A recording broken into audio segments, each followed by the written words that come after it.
The enemy commander laughed when he saw the smoke rising from the crashed Black Hawk. He grabbed his radio and ordered his men forward. "Kill them all," he said. "Leave nothing." He was not hunting soldiers. He was hunting a woman, one he had been told to eliminate before she could ever fly again. What he did not know was that the woman he wanted dead was already climbing into the cockpit of the destroyed helicopter, her hands trembling, her jaw set like iron, preparing to do the one thing she had sworn to God she would never do again. If this kind of story moves you, please subscribe to our channel, hit the notification bell, and follow this story all the way to the end. And drop a comment below telling us what city you're watching from. I want to see just how far this story has traveled. The night was already broken before the missile ever hit.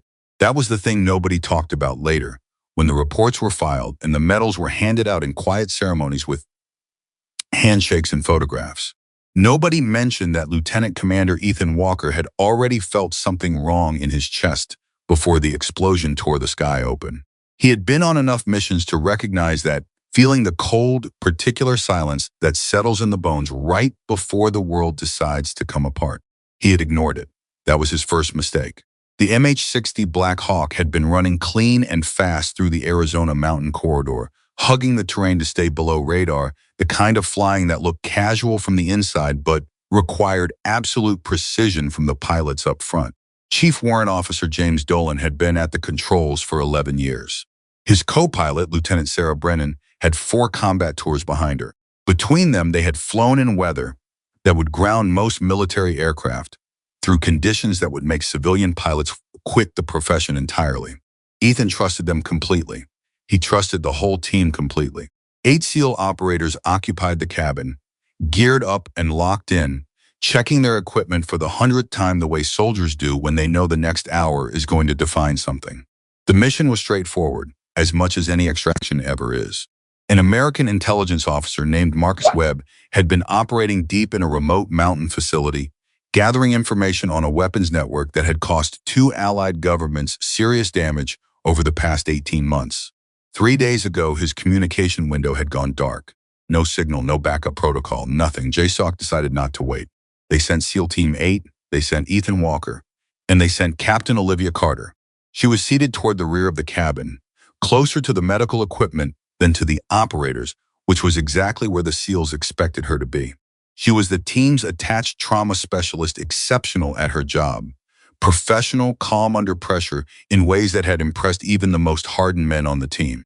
She had field sutured a chest wound during a firefight in conditions that a hospital surgeon would have called impossible. She had talked a grievously injured man through the longest 40 minutes of his life until an evacuation could reach them. The SEALs respected her. They also, without admitting it, underestimated her. There is a particular kind of dismissal that happens to people who are very good at one thing in a world that measures worth by a different metric. The SEALs were warriors. They operated in the sharp, violent edge of the world.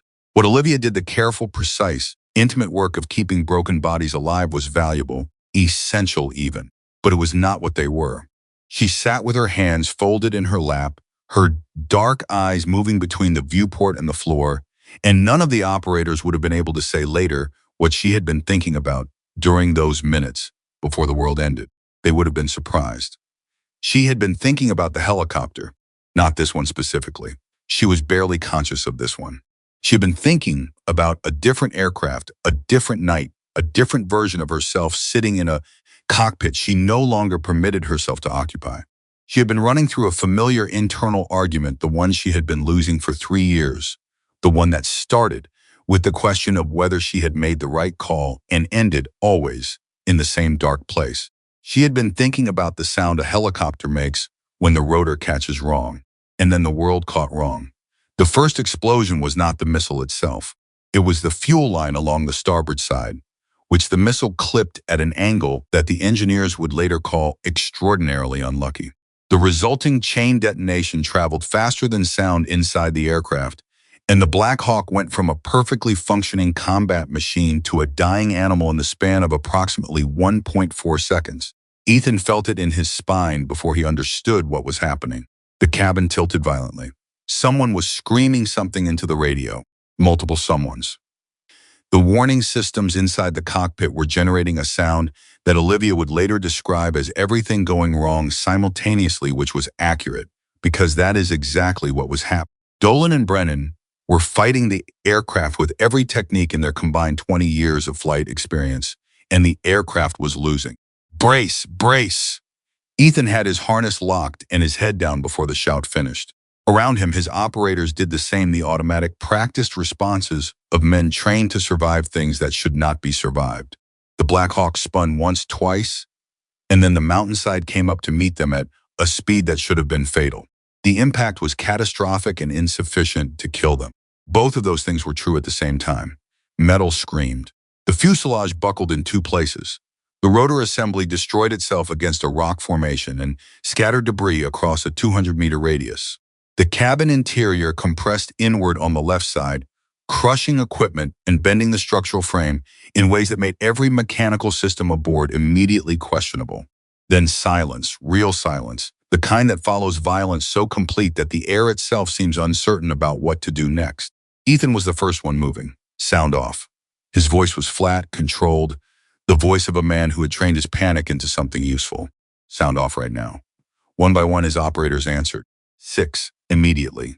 A 7th after a longer pause, Master Chief Ryan Mitchell, who had a gash across his temple that was bleeding freely but whose voice was steady when he said his name. The 8th operator, Petty Officer First Class Danny Ramos, needed 2 more seconds and then said, "I'm here. Think my shoulders out. 8 for 8. Ethan allowed himself exactly 1 second of relief. Then he looked toward the cockpit. Dolan, Brennan. Nothing from Dolan, nothing from Brennan. Specialist Torres, closest to the cockpit door, pulled it open and looked in, and Ethan knew from the way Torres went still what he was going to hear before he heard it. "Dolan's gone, sir." A pause. "Brennan's alive. But she, sir, she's in bad shape. Both legs. I don't think she can move." 11 years of combat experience, and Ethan Walker still felt the bottom drop out of something in his chest. He killed the feeling before it finished starting. There was no time for it. There would be time later. Or there would not be, but there was no time right now. Carter. He turned to find Olivia already moving through the wreckage toward the injured. She was focused, precise, her training running parallel to the situation in real time. She had already pulled her medical kit and was at Brennan's side before Ethan had finished saying her name. "How bad?" "Both femurs," she said without looking up. "Right side has arterial involvement. I can stabilize her. It's going to take time." "How much time?" 20 minutes to stop the bleeding. Maybe more. We don't have 20 minutes. Then find me 10 and hope for a miracle. Ethan turned away and made himself assess the situation with the clean, merciless clarity that his training demanded. He had 8 operators, 1 badly wounded, 1 with a dislocated shoulder being popped back into place by his own teammate. He had a destroyed aircraft. He had no functioning communication. The radio system had been killed in the crash. He had a mission objective still waiting somewhere in the mountains, an intelligence officer whose location was already compromised, and an enemy force that would have clocked the explosion and would be moving toward it at this moment. He had roughly 90 minutes before any kind of extraction support could reach them. He had no way out. Mitchell. Ethan moved to the senior operator's position. Ryan Mitchell had a cloth pressed to his head wound and was already studying the perimeter with professional calm. "What do we have?" 3 viable shooters right now. Ramos is going to be limited with that shoulder. Torres is good. I'm good. The others are checking their gear. Mitchell paused. "There's high ground to the northeast. They'll use it." "I know." Ethan looked at the Black Hawk, looked at the wreckage, looked at the destroyed cockpit, looked at the tail rotor which had been damaged, but, and this surprised him, was not entirely destroyed. "Can we fly it?" Mitchell looked at him, just looked at him. The expression said everything neither of them wanted to say out loud. "There's no one on this team who can fly that thing," Mitchell said. "Even if it could fly, which I'm not sure it can." Ethan did not respond immediately. He was thinking. That was the thing about Ethan Walker, that his operators respected most the stillness he could find in the middle of chaos. Not the stillness of a man who had disconnected from what was happening. The stillness of a man who had slowed his internal clock, down to the point where the chaos had gaps in it, spaces where a clear thought could exist. He was thinking about the crew chief who had been running diagnostics when the missile hit. He was thinking about the fuel levels Torres had mentioned before the crash. He was thinking about the tail rotor damage, which was serious but not, from what he could assess visually, catastrophic. He was thinking about the hydraulics, which might be compromised or might be functional. He was thinking about a lot of things, and none of them were adding up to the number he needed. He was thinking about Olivia Carter, and then he was not thinking anymore. "Can anyone fly this?" he called out. He said it clearly, without drama, because drama was not useful. He said it the way a man asks a question when he genuinely does not know the answer and needs one. "Does anyone on this team have flight hours in an MH-60? Nobody moved. The silence was not the silence of people thinking. It was the silence of people who knew the answer was no. Ramos had logged civilian hours on a Cessna 10 years ago, and he knew that was not the same thing. Torres had a brother-in-law who flew commercially, and that was not helpful either. The other operators ran through their own mental inventories and came up equally empty. Ethan was about to accept the silence when he heard movement behind him. He turned. Olivia Carter was standing up. She had been kneeling over Brennan 30 seconds ago, and now she was standing, and her hands were at her sides, and she was looking at the damaged Black Hawk with an expression that Ethan could not immediately classify. It was not fear exactly. It was not confidence. It was something between the two, something that looked like a person staring at a locked door they had promised themselves they would never open again and reaching for the key anyway. The SEAL stared at her. The moment stretched out in a way that felt longer than it was. "Carter." Ethan kept his voice neutral. Neutral was important. "What is it?" "I can fly it," she said. Nobody moved. Danny Ramos, who had just gotten his shoulder reset and was breathing carefully through the pain of it, said out loud what everyone in the cabin was thinking. "You're the medic." "I know what I am," Olivia said. "You're a trauma specialist," Ramos said, and it was not an accusation, it was genuine confusion. The kind that happens when reality does not match the category you have placed something in. "You stitch people up. You're not you can't just..." "Before I was a medic," Olivia said, and her voice was quiet but absolutely level, "I was a pilot." The silence that followed that statement was different from the earlier silence. It had weight to it. Texture. The SEALs looked at each other, and there was something hammering in the space between them, a rapid, wordless recalibration of everything they thought they knew about the woman who had been sitting quietly in the rear of their aircraft for 6 weeks of operations. Ethan stepped toward her. He was not a man who made decisions based on desperation. Desperation was a feeling, and feelings had their place, but not in the calculus of survival. He looked at Olivia Carter the way he would assess any critical asset in any critical situation, with his full attention, without preconception, trying to see what was actually there rather than what he expected to find. What he saw surprised him. She was afraid. He could see that clearly, the slight tension around her eyes, the way her jaw was set a little too deliberately, the controlled quality of her breathing that signaled something being managed. But fear was not the most important thing on her face. The most important thing was the absence of hesitation. She had stood up before she had decided to stand up, and she had spoken before she had calculated the response. Whatever this was for her, it was not theoretical. "Talk to me," Ethan said. He said it quietly, the way you say something when you mean it as an invitation rather than a command. Olivia looked at the helicopter again. Then she looked back at him. "Army aviation," she said. "I flew Black Hawks for 7 years. Combat tours in Iraq and Afghanistan. 2,400 flight hours before I stopped." "Why did you stop?" The question was direct because there was no time for anything else. He needed the information. Not the emotion, not the history, the information. The part that told him what he was working with. Olivia's expression shifted. Something moved behind her eyes. "I crashed," she said. "Mechanical failure. 3 years ago. Investigation." She paused. "I didn't." Ethan held her gaze. "Were you impaired?" "No." "Were you negligent?" Her jaw tightened. "The investigation said no." "That's not what I asked." She met his eyes fully for the first time since she had stood up. "No," she said. "I wasn't negligent." "Then what are we talking about?" he said, and his voice was not unkind. "Because we have about 12 minutes before those high positions get hot, and I need to know right now if you can sit in that cockpit or not." "I can sit in it," she said. "Whether I can fly it is something I haven't tested in 3 years." "So you don't know?" "No," she said. "I don't know." Ethan Walker looked at this woman for 4 full seconds. He was counting, because time was the one currency he could not manufacture. He thought about the 90 minutes until extraction. He thought about the enemy positions moving toward them. He thought about Marcus Webb, somewhere in the mountains, waiting for people who might not reach him. He thought about his 8 operators and his injured pilot and the destroyed aircraft that was somehow still structurally capable of flight, maybe. He thought about what it meant to trust someone, not with a mission, not with an objective, with your life. Mitchell, Ethan said without taking his eyes off Olivia. What's the status on the fuel system? Mitchell had already been checking. Fuel cells are intact. The port side tank has a slow leak, but the starboard cell reads about 60%. Tail rotor? Damaged, maybe 30% effective. It's going to fight her. A longer pause. I can't tell from here. I think they're functional. I think.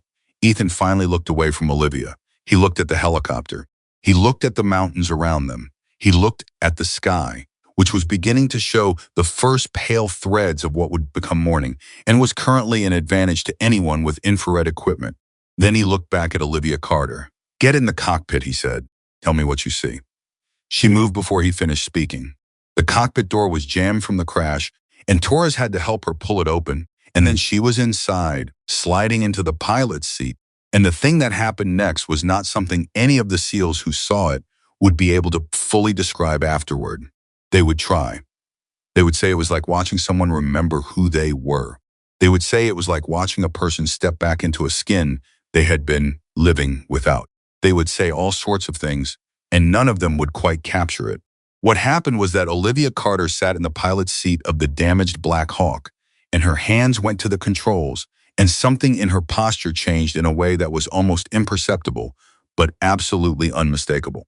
The slight forward lean of someone who belongs somewhere. The quality of attention that comes when the thing you are looking at is something you understand at a level below language. She ran through the cockpit systems with her eyes moving in a pattern the SEALs recognized from watching pilots work the systematic scan. Left to right, top to bottom, the trained inventory of a person cataloging damage against capability. Then she was quiet for a moment. Then she spoke. The hydraulic system is compromised but functional, she said. The tail rotor is going to make her drift right, which I can compensate for. The fuel situation is workable if we don't go far. The navigation is down, but I can fly visual. She paused. The controls are going to be heavier than normal. A lot heavier. Can you manage that? Ethan asked. Olivia put her hands on the cyclic and the collective of the two primary controls, and she gripped them. And she sat with that grip for a moment, and all the operators watching her saw something move through her face that none of them had a name for. I honestly don't know, she said. But if the question is whether this aircraft is theoretically flyable, the answer is yes. That's not the question, Mitchell said from behind Ethan, and his voice was direct but not harsh. The question is whether you're flyable. Olivia's hands tightened on the controls. She didn't answer immediately. Outside, somewhere to the northeast, something moved in the darkness that was not a natural sound. They're coming, Torres said quietly. I've got movement. 200 meters in closing. Ethan looked at Olivia. Carter. She took a breath that was slower and deeper than fear should have allowed. Ask me after I get you home, she said. And before Ethan could respond, she had reached for the ignition sequence. The first time she hit the start, the engine coughed and died. The sound it made was wrong, a wet, reluctant grinding that sent a visible reaction through every person in earshot. Ramos looked away. Torres muttered something under his breath. Olivia did not react. She waited 3 seconds, exactly the interval that the restart procedure required, and then she tried again. The engine caught on the second attempt. It did not sound healthy. It sounded like something that had been through a violent impact and was trying to remember what its purpose was. Warning lights activated, systems flagged. The collective vibrated in a way it was not supposed to vibrate. But the engine was running. And slowly, reluctantly, as if the aircraft itself was not entirely sure this was a good idea, the main rotor began to turn. Mitchell was the first one to feel it, the change in air pressure, the beginning of the downwash, the vibration that moves through the ground from the rotor above. He had felt it 1,000 times in his career, in perfectly functional aircraft, and feeling it now from a destroyed helicopter in the dark with enemy forces closing felt like something he would need several years and a very good therapist to fully process. She's got power, Torres said, and there was something in his voice that was not quite disbelief, something closer to wonder. Ethan moved to the cockpit door. Carter, status. Running pre-check, she said, and her voice had changed. The uncertainty was still there. She was not pretending it wasn't, but underneath it, something older and steadier had surfaced. Professional muscle memory. The habits of 2,400 hours of flight experience reasserting themselves over 3 years of deliberate forgetting. Talk to me while you work, he said. She talked. Main rotor RPM is low but climbing. I need another 30 seconds. Tail rotor is responding, but it's sluggish. I'm going to have to account for that on every directional input. The hydraulics are going to give me maybe 40% of normal control response, which means I'll have to overcorrect on everything and then pull back. Going to feel wrong from the outside. What about on the inside? A pause. It's going to feel like flying with one hand tied behind my back while someone shakes the aircraft at random intervals, she said. Can you manage it? I managed 7 years of combat flying, she said, and something in her voice changed again, not louder, but harder, denser. I managed a controlled crash with a mechanical failure that no one had ever seen before. I managed walking away from aviation and building a second career from scratch. She paused. I can manage this. Torres looked at Mitchell. Mitchell looked at Ethan. Ethan looked at the northeast perimeter where movement was no longer ambiguous. Load up, he said. We're flying. The next 6 minutes were the most intense non-combat preparation the operators had ever executed. They moved Brennan from the cockpit into the cabin as carefully as her injuries allowed, which was not careful enough, but more careful than leaving her. Olivia had given Torres specific instructions for stabilizing the femoral injuries during transport, and he followed them with the focused obedience of someone who understood that the instructions were saving a life. Ramos ran the checklist Olivia had called back to him through the cockpit door, checking the fuel valves, confirming the rotor brake was released, making sure the cargo door was secured. All of this happened while the sounds from the northeast grew closer. Then contact, northeast, 2 vehicles, multiple dismounts. The first shots hit the aircraft's tail section, and the distinctive sound of rounds punching through metal was something that every person inside the Black Hawk registered at a cellular level. Return fire, maintain perimeter, Ethan shouted. Carter, now would be the time. I know, she said, Olivia. He almost never used first names. He used it now. I need you to fly this helicopter. A long moment. Then, hold on. She increased collective the control that generates lift, and the Black Hawk shuddered in a way that suggested it was reconsidering. The rotor RPM climbed. The vibration through the airframe intensified. Warning lights that had been amber shifted to red. One system that Olivia had been hoping would hold announced its failure through a sharp alarm that she silenced with practiced efficiency. The aircraft lifted, not smoothly. Nothing about it was smooth.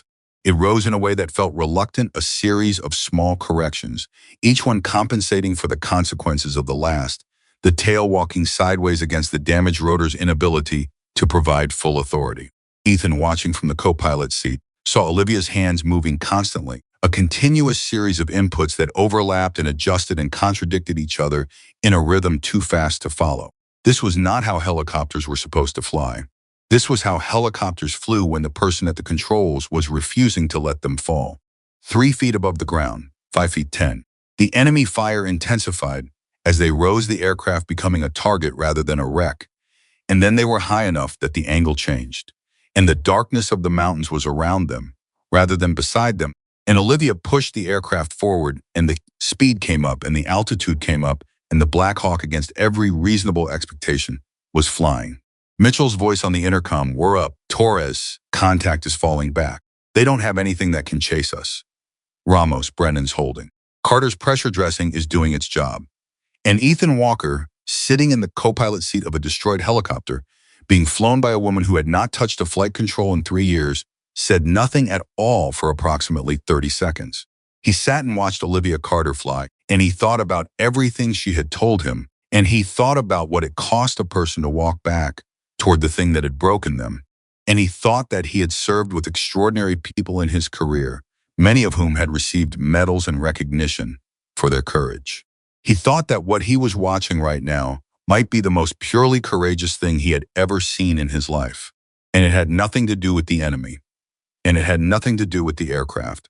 It had to do with the moment when a human being stands at the edge of their greatest fear and does not turn back. Olivia Carter flew them out of the valley. She did not do it gracefully. She did not do it without error. 3 times in the first 8 minutes of flight, the aircraft lurched in ways that stopped every heart aboard. A sudden drop, a violent yaw to the right, a moment of pitch instability that required 30 seconds of precise correction to resolve. 3 times the SEALs who had survived firefights and ambushes and things that happened in dark places that never made the official reports found themselves gripping whatever was nearest and waiting. 3 times Olivia brought the aircraft back. Between those moments, she was quiet in a way that had no peace in it. She was working the technical moment-to-moment work of keeping a damaged machine doing something it had no business doing. And the silence was the silence of absolute concentration. Ethan tried twice to speak to her about the route, and both times she held up one finger without looking at him, and both times he stopped. He was not a man who responded well to being silenced. He did not push back. He understood, in a way that went beyond the tactical, that what Olivia Carter was doing in that cockpit required every fragment of her attention. He understood that the part of her holding the aircraft up was the same part of her that had been closed off and protected and grieving for 3 years, and that asking it to work again while simultaneously fielding questions was like asking a person to lift a car with one hand while answering a mathematics problem. He let her fly. She flew. And somewhere in the dark mountains below, enemy forces that had expected to collect bodies were staring at the sky, watching a destroyed helicopter disappear into the night, carried by a woman who had promised herself she would never do this again. The promise, it turned out, had a limit. The limit was the people she refused to leave behind. 53 minutes later, when the aircraft was still in the air and the settlement lights appeared in the distance, Mitchell leaned toward Torres and said, very quietly, words that Torres would remember for the rest of his life, "I've seen a lot of things in this uniform, a lot of things. And I'm telling you right now, I have never, not once, seen anything like what she's doing up there." Torres looked at the cockpit, at Olivia's profile through the door, at her hands on the controls. "No," he said, "me neither." Ahead of them, the lights grew closer. Behind them, the darkness grew smaller.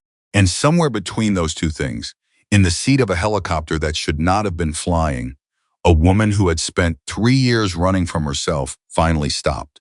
She did not stop because the fear ended. She stopped because she realized, in the way that certain truths arrive only when everything else has been stripped away, that the fear was not the point.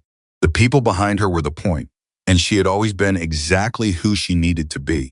She just hadn't been ready to know it yet. The settlement appeared below them. The landing was coming, and it would be, like everything else about this night, nothing like what she had planned. The settlement lights below were not a rescue. That was the first thing Ethan understood as Olivia brought the Black Hawk down through the final 500 feet of altitude.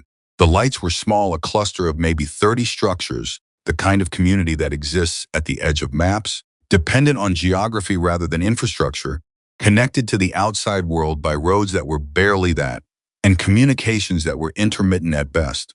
There was no military presence, no medical facility, no fortified position. What there was ground. And right now, ground was everything. "How's she handling?" Ethan asked. "She's not," Olivia said, and her voice was completely flat. "Not afraid, just accurate. The tail rotor authority is down to maybe 15%. I've been compensating on the pedals for the last 20 minutes, and my left leg is starting to give. We need to be on the ground in the next 4 minutes, or I lose directional control entirely." "Define lose. Define it how you want," she said. "The outcome is the same." Ethan did not waste time on a follow-up. He turned to the cabin. "Ramos, Mitchell, we're going down in 90 seconds. Brennan needs to be ready for immediate offload. I want eyes on that perimeter the second we touch." "Copy," Mitchell said. Ramos, who had been managing Brennan's stabilization with one good arm and an improvised brace Olivia had designed from equipment in the medical kit, looked up briefly. "She's stable, barely. Good, keep her that way." Ethan turned back to the cockpit. He watched Olivia's hands. The left one on the collective, the right on the cyclic, and both of them moving in a pattern so continuous and precise, it looked less like piloting and more like a conversation between her body and the aircraft, a conversation that was growing more strained by the second. The cyclic movements were larger now, compensating for the tail rotor's declining authority, and he could see in the set of her shoulders the physical cost of what she had been doing for the past 50-plus minutes. Muscle fatigue was real. It was a tactical factor. He had never had to calculate it in a pilot before, but he was calculating it now. "Pick your spot," he said. "You choose it. What do you need?" She was quiet for 3 seconds, which was a long time. "Open ground, biggest flat area you can see. I'm not going to have the finesse for a tight landing. She's going to come down hard, and she's going to drift right before I can stop her. Whatever's on the right side of our landing zone needs to survive impact." "Understood." He looked out the windshield. 2 o'clock, there's an open area north of the structures, maybe 40 meters wide. "I see yours." She began the approach. What happened in the next 3 minutes was technically a controlled landing, In the same way that technically a wildfire is a controlled burn, every input Olivia made was correct. The sequencing was right, the angles were right, the rate of descent was managed with the kind of precision that could only come from the kind of deep experience that does not disappear even when you spend 3 years trying to make it.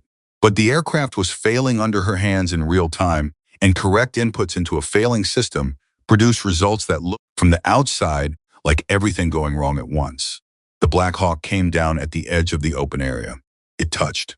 It bounced. The tail swung hard right, exactly as she had warned, and Olivia hit the left pedal with everything her exhausted leg had left, and the swing arrested, and the aircraft settled, and the rotor wound down in a sound that was part mechanical and part something close to relief.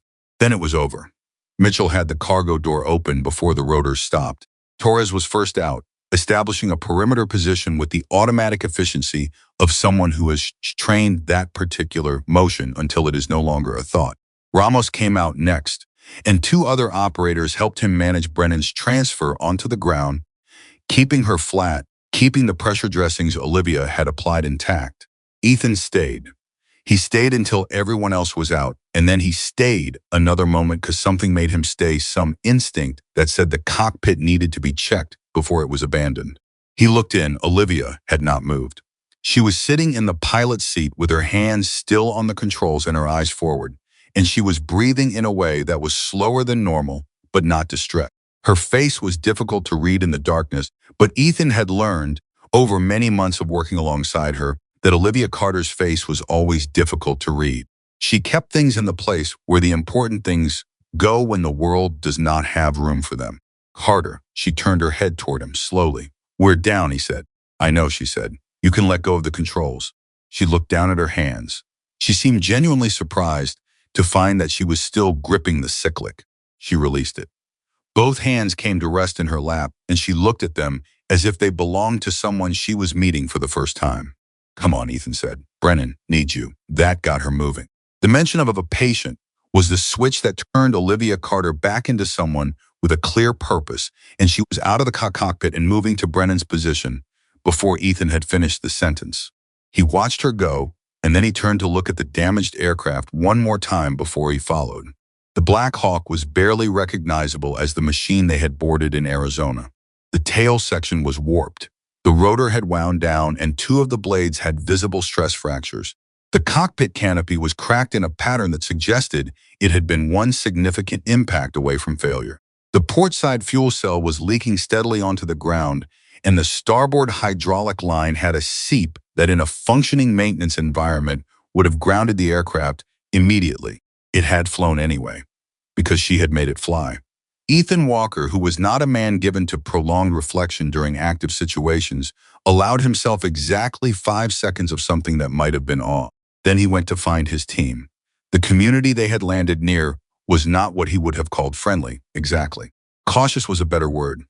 The residents had been woken by the sound of a damaged helicopter and had responded the way people respond when military aircraft fall out of the sky near their homes, with a complex mixture of fear, concern, and the particular wariness of people who have learned that soldiers arriving unexpectedly rarely simplifies their lives.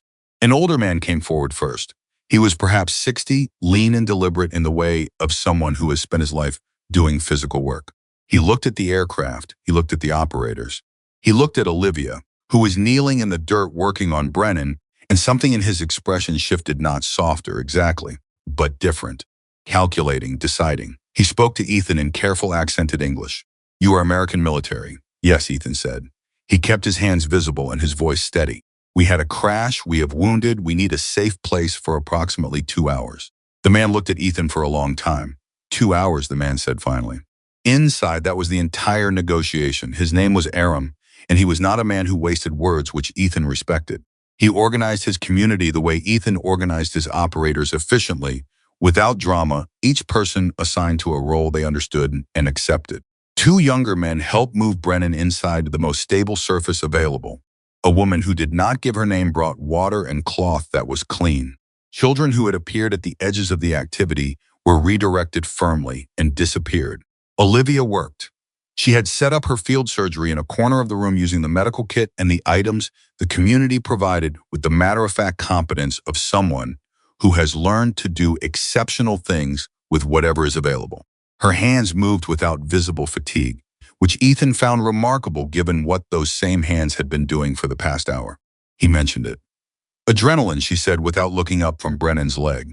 It has a half-life. I'll crash hard in about 40 minutes. But for now, I'm fine. She paused. Could you hold this pressure while I reposition the dressing? He held it. Harder, she said.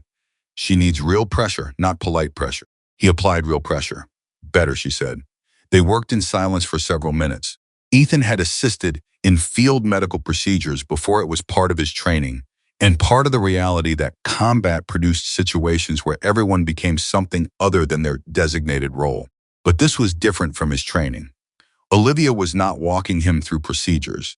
She was working alongside him the way she would work, alongside another professional, adjusting her approach in real time to account for what he could and couldn't do, compensating for his gaps without making an issue of them.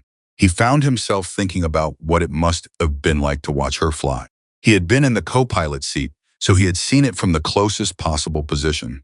But he had also been inside the experience monitoring systems, tracking the enemy situation, managing the intercom. He had not been watching in the way an outside observer would watch. He tried to reconstruct it from what his peripheral attention had collected, and what he got was an impression of continuous, focused motion, hands that never stopped, eyes that moved in the trained pattern, even when everything around them was chaos, a quality of presence that had nothing performative about it. She had not been trying to prove something. She had been trying to get them home. There is a difference, and Ethan Walker, who had spent his career in a profession that attracted both types, knew exactly what it looked like. Tell me about the crash, he said. She did not look up. That's not really the conversation we need to have right now. Brennan is stable. Mitchell's handling the perimeter. I've got time. He paused. And I think you need to say it out loud to someone who's going to understand it.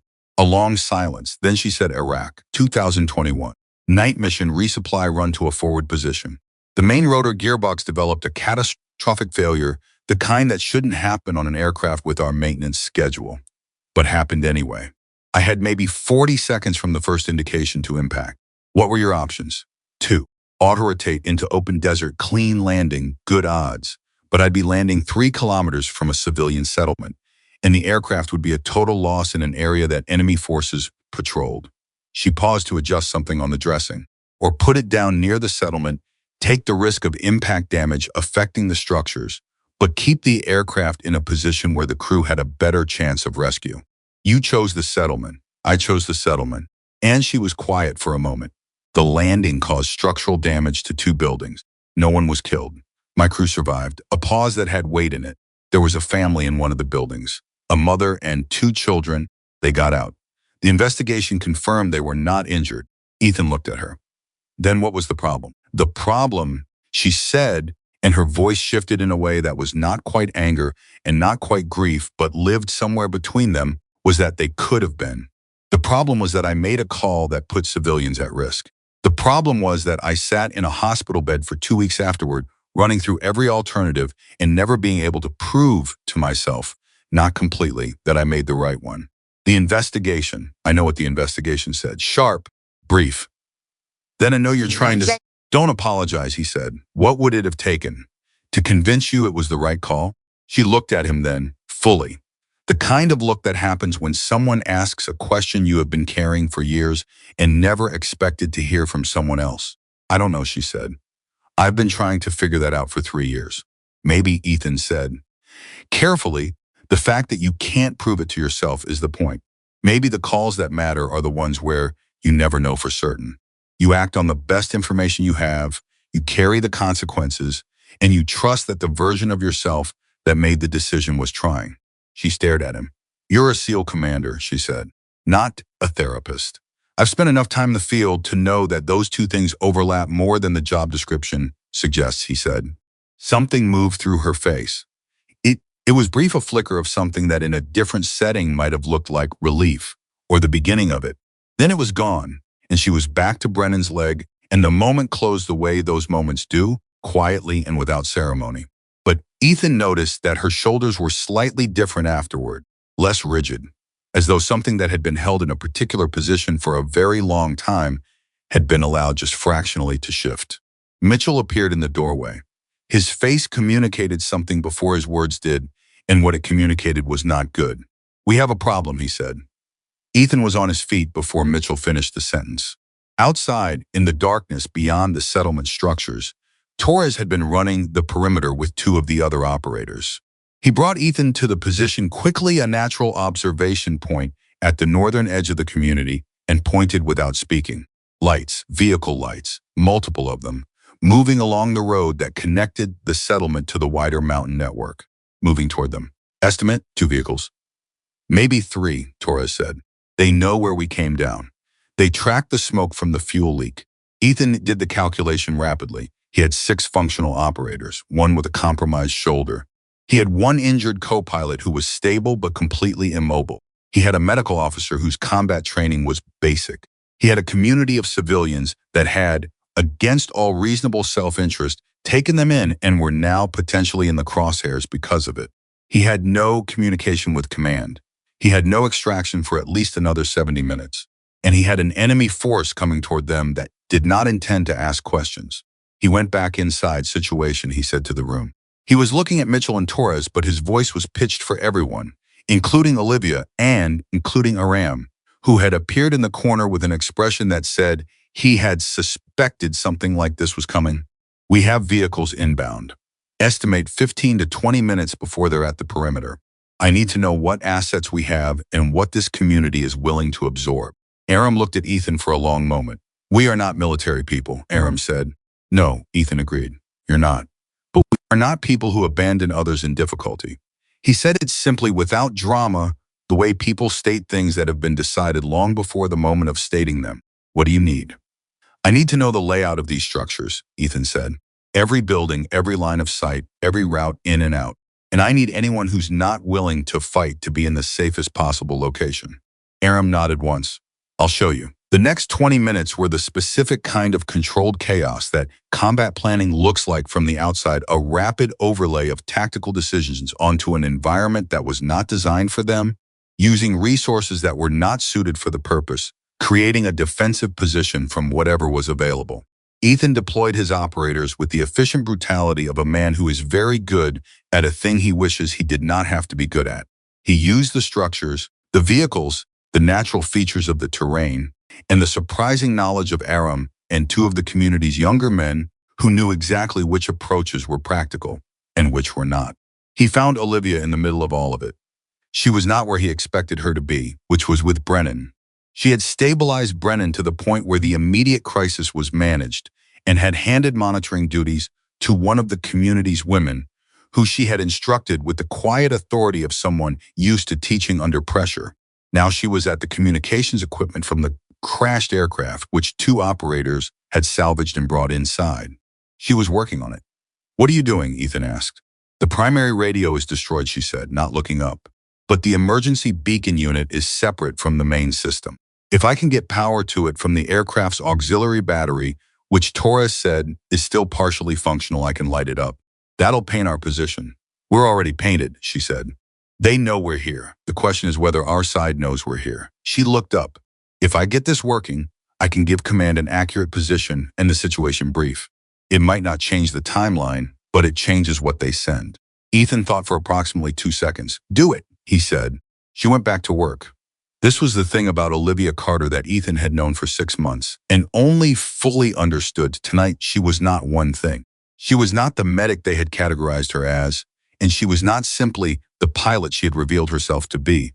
And she was not the woman carrying a weight of guilt that had kept her grounded for 3 years. She was all of those things simultaneously.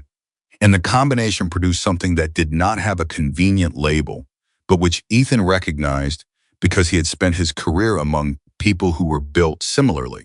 She was someone who got things done. The enemy vehicles stopped approximately 300 meters from the settlement's edge. Ethan had been expecting a direct approach, aggressive, fast, the kind of tactic that relies on shock to suppress resistance. What he got instead was a pause. "They're thinking," Mitchell said quietly from his position beside Ethan. "Or waiting," Ethan replied. "For what? For someone who's not here yet." It was a tactical reading that he could not entirely justify with available evidence. But his instincts in these situations had been built by years of exactly this kind of reading. And his instincts were telling him that the pause was not hesitation. It was coordination. He was right. The second group came from the south.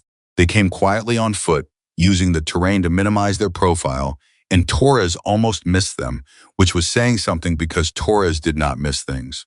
It was Aram who noticed them first. From a position that gave him a sightline Torres's tactical mindset had not prioritized, and it was Aram who appeared at Ethan's elbow, with a calm that was either very brave or very practiced, and said, "There are men coming from the south, through the ravine. 6, maybe 8. Ethan recalculated everything instantly. They were being surrounded. A standard pincer vehicles holding the north and west approaches, while the foot element came through the south to close the trap. It was not sophisticated, but sophistication was not required when you had numerical advantage and time on your side. The enemy commander, whoever he was, had decided not to rush. He was going to close the trap at his own pace and let the constriction do the work. Ethan went to his operators and redistributed them in 30 seconds flat, the kind of rapid tactical adjustment that looks like authority, but is actually just complete mastery of a very specific set of problems. He sent Torres and one other operator to the south position.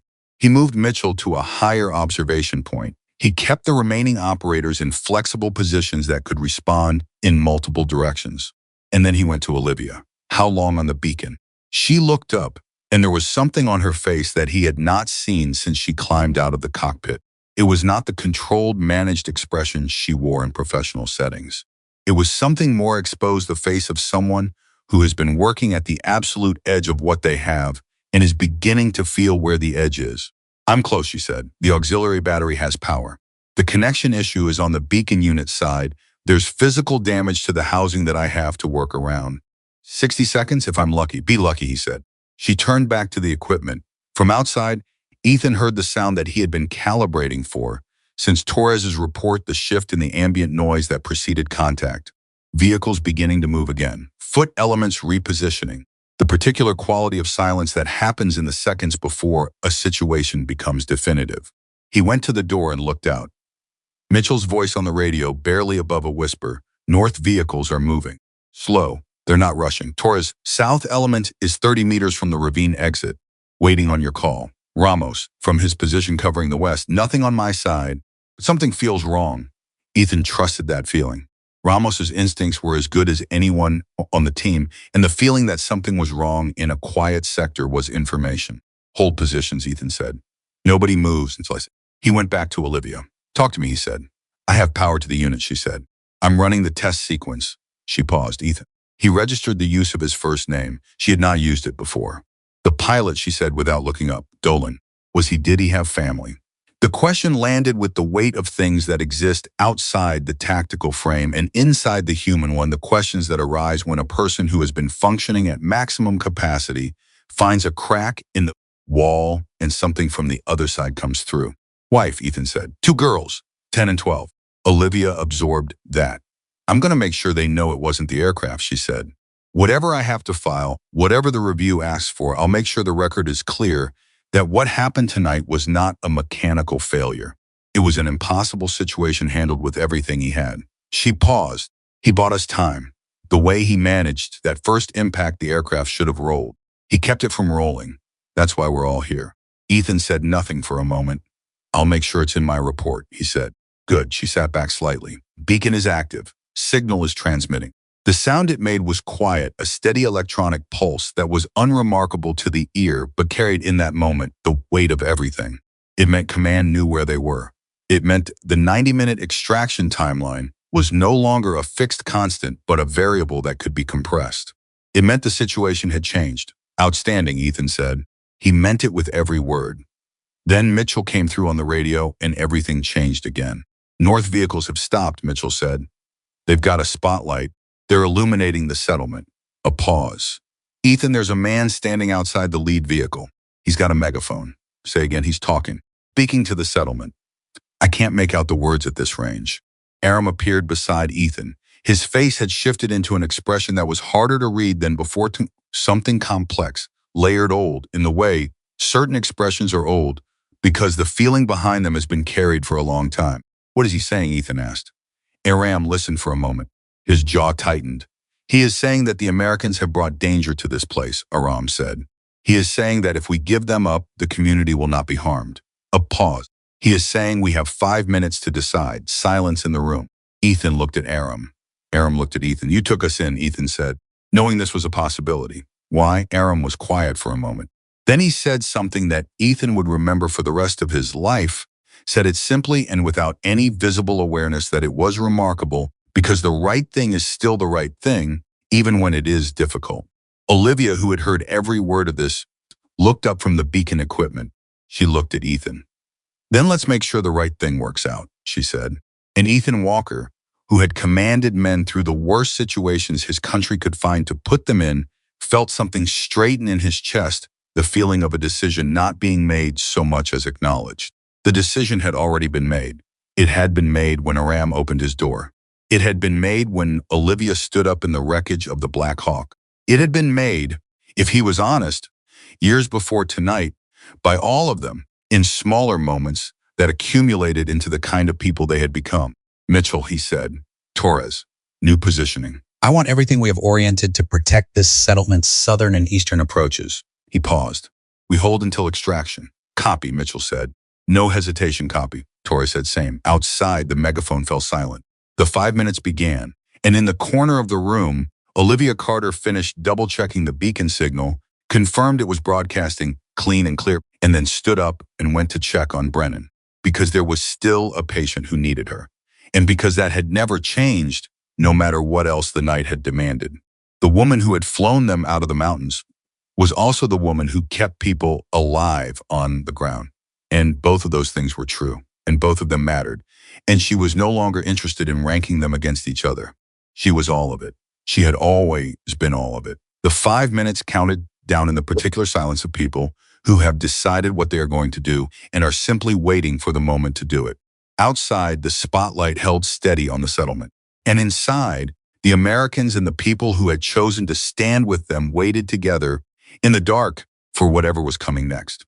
The 5 minutes ended without the enemy doing what Ethan expected. That was the part that made him most uneasy.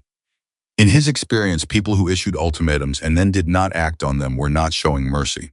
They were showing patience. And patience, in a tactical context, was almost always more dangerous than aggression. Aggression you could answer. Patience meant someone was waiting for something, and you did not know what it was. Mitchell confirmed it from his position. Vehicles haven't moved. Spotlights still on the settlement. They're just sitting there. Ethan processed that for 3 seconds. They're waiting for the foot element to get into position. That's what I think too. How long for Torres to intercept? He says 4 minutes. Tell him 3. A pause. Copy. Ethan turned to the room. Aram was standing near the doorway with 2 of the community's men beside him, younger, in their 30s, with the kind of quiet readiness that comes from living in places where readiness is not optional. They were not soldiers, but they were not frightened either, and in this moment, that distinction mattered more than training. What weapons do you have? Ethan asked Aram directly. Aram looked at him without apology. 2 hunting rifles. Old, but they work. Can your men use them? They grew up with them. Ethan nodded once. He did not celebrate the option, and he did not dismiss it. He filed it and moved forward. Keep them back unless I say otherwise. If I say otherwise, I mean it. Aram relayed this to the 2 men in a few short words, and both of them nodded, and one of them checked the rifle in his hands with the automatic efficiency of someone who has done that check 1,000 times. Ethan noticed the movement and made another entry in his running calculation. Olivia appeared at his shoulder. She had been checking on Brennan again, and her hands still had the look of someone who had just been doing something careful with them. She's holding, Olivia said before he asked. Blood pressure is low but stable. The femoral dressing is doing its job. I'm more worried about the next hour than the next 10 minutes. Then let's keep the next 10 minutes manageable, he said. What's the play? He looked at her. It was not a question he would have expected from the medic he had cataloged her as 6 months ago. But the woman standing beside him now was not the medic he had cataloged. She was something considerably more complicated. And she was asking the question because she intended to participate in the answer. We hold the settlement, he said. Torres intercepts the southern element before they can close the trap. My people on the north keep the vehicles from advancing. We buy time until extraction, which the beacon should have accelerated. Should have, she said. Yes, he said, should have. She absorbed the uncertainty without flinching. What do you need from me? Keep Brennan alive. Keep yourself in one piece. And if the situation changes faster than I can manage, tell me immediately, don't try to solve it yourself. She looked at him with an expression that was not quite agreement. Carter, I heard you, she said, which was not the same as agreeing, and they both knew it, and Ethan decided that was a problem for a version of the night that had not arrived yet. The situation changed approximately 4 minutes later, and it changed in the way that situations change when they have been building pressure that the observer has not fully accounted for. It came from the east, a direction that Ethan had assessed as low risk based on the terrain, which was difficult to traverse quickly in the dark. He had been right that it was difficult. He had been wrong that it was slow. Ramos saw them first from his western position, which gave him a partial sightline to the east approach, and his voice on the radio was the specific quality of controlled that happens when a trained professional is looking at something alarming, east side. Multiple contacts. They came through the terrain. I don't know how they must have been moving for the last hour. Ethan felt the calculations shift under him like the ground during a tremor. The pincer was not north and south. It was north, south, and east, which meant the west was the only open side, but the west had nothing. No cover, no structures, open ground that the vehicle spotlights could illuminate completely in seconds. They were not being surrounded. They were already surrounded. He did not let the recognition show in his voice. That was the first discipline of command, knowing things that would destabilize the people around you and carrying that knowledge alone, converting it from fear into action before it could do damage. Mitchell, can you split coverage north and east? Negative. I can hold north or east, not both with the people I've got. Take north. Move to east coverage. My shoulder. Move anyway. A brief silence. Then moving. Ethan clicked over to Torres's channel, South Element status. I've got eyes on them. 6 individuals armed about 15 meters from the ravine exit. They don't know I'm here yet. Keep it that way. I need them held at the ravine. Do not let them exit. Confirm. Confirmed. But Ethan, they've got a radio. They're in contact with the North group. When the North group moves, these guys move. That's the trigger. Then the trigger can't get pulled. He thought for 1 second. Can you create a delay without engagement? Torres was quiet for a moment. I can collapse the ravine entrance. There's an overhang and I've got the right equipment to do it. Buys maybe 10 minutes, do it. Now copy. Ethan turned back to the interior. He was moving as he spoke, covering the space between positions with the automatic efficiency of a man whose body and mind have learned to run parallel operations. Aram met him near the center of the room. They have us from 3 sides, Aram said. He was not asking. He had arrived at the same conclusion by whatever method a man who has lived in contested territory for 60 years uses to read tactical situations, and his face showed that he understood exactly what it meant. Yes, Ethan said. Aram was quiet for a moment. Then there is under the eastern structure, it was built during a different time when passages were necessary. He paused. It comes out 300 meters north of the settlement's edge, into the hills. Ethan stared at him. You didn't mention this. You didn't ask about escape routes, Aram said, with no defensiveness at all. You asked about lines of sight and approaches. You were thinking about fighting. The passage is for the people who should not fight. There was a beat of silence in which Ethan Walker, who was very rarely surprised by human beings, was surprised. Brennan, he said, the wounded. And the children, Aram said, and the civilians.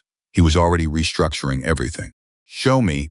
The passage was accessed through the floor of the easternmost structure, a stone-framed opening that had been covered by a heavy wooden board that fit so precisely into the surrounding floor that you would not notice it if you were not looking. Aram lifted it with the ease of someone who had done it before, perhaps many times in earlier nights that had required it. Ethan looked down into the darkness and then looked at Olivia, who had come to see what was happening. This is how Brennan gets out, he said, and the civilians. Olivia looked at the passage, then at Brennan's position across the room, then back at Ethan.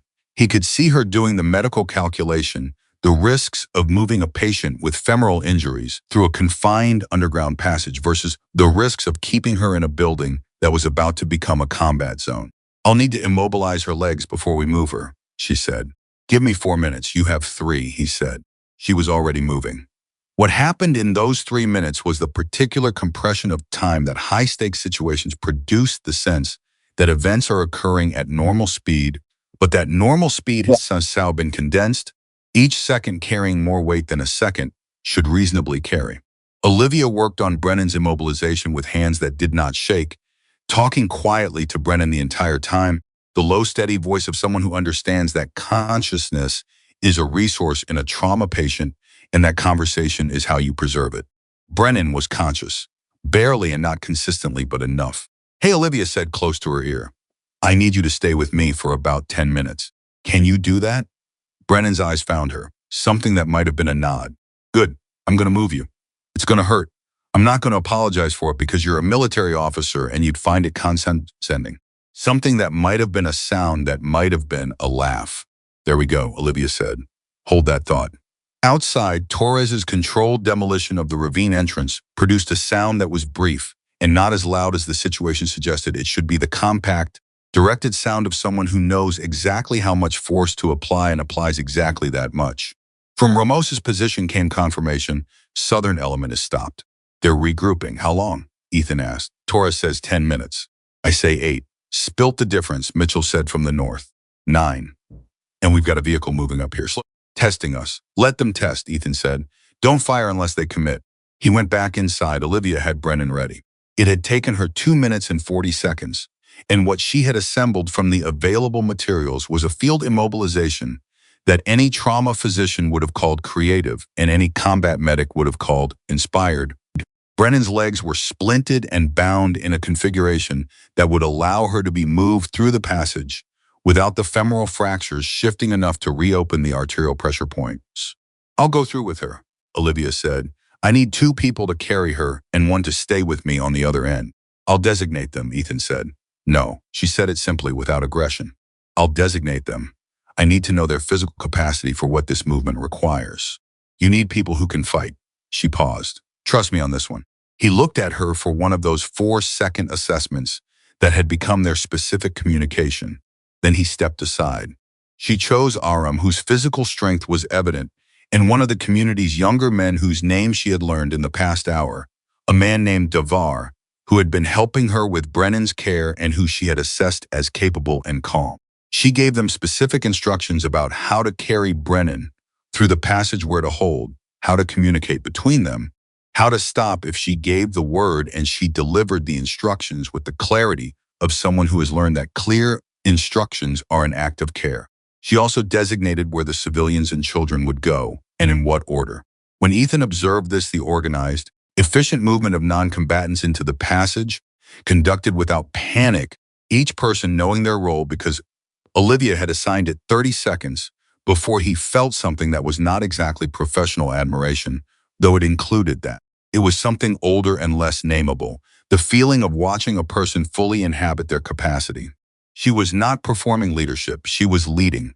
Carter. He caught her arm just before she descended into the passage. Once you're out, move 300 meters north and maintain low profile. I'll have Mitchell's frequency. When extraction arrives, light the beacon again. I have it, she said. If we're not out within, you'll be out, she said. He looked at her. You'll be out, she repeated, and something in her voice had the particular quality of a person who has decided that a specific outcome is not negotiable and is proceeding on that basis. Get Marcus Webb. That's why we came. Get him and get out. The mention of Webb hit Ethan with the force of something he had not let himself think about directly in the past several hours. Their mission, the reason they were in these mountains, the reason Dolan was dead, and Brennan was in a passage under a stone floor, and 8 SEAL operators were holding a civilian settlement against a surrounding enemy force, was still out there. An American intelligence officer, alive or dead, they did not know, in a facility that was now possibly aware that the extraction team had crashed. If he is, Olivia said. It was not a rational statement. She had no information he didn't have. But she said it with the specific conviction of someone who has decided that the alternative is not a productive use of belief. Go get him. She descended into the passage. Ethan stood at the opening for 1 moment after the wooden board was replaced above her. Then he turned and went to work. What followed was the kind of engagement that does not look like movies suggest it looks. It was not fluid or choreographed. It was short, violent, and chaotic in the way that actual combat is chaotic, where the plan survives the first contact only partially, where the situation changes faster than communication can track, where every decision is made on incomplete information and the quality of the decision depends not on having better information, but on having better instincts. The northern vehicles committed at what Ethan estimated was the 8-minute mark, advancing toward the settlement's edge with the confidence of a force that believed its southern element was in position to close the trap simultaneously.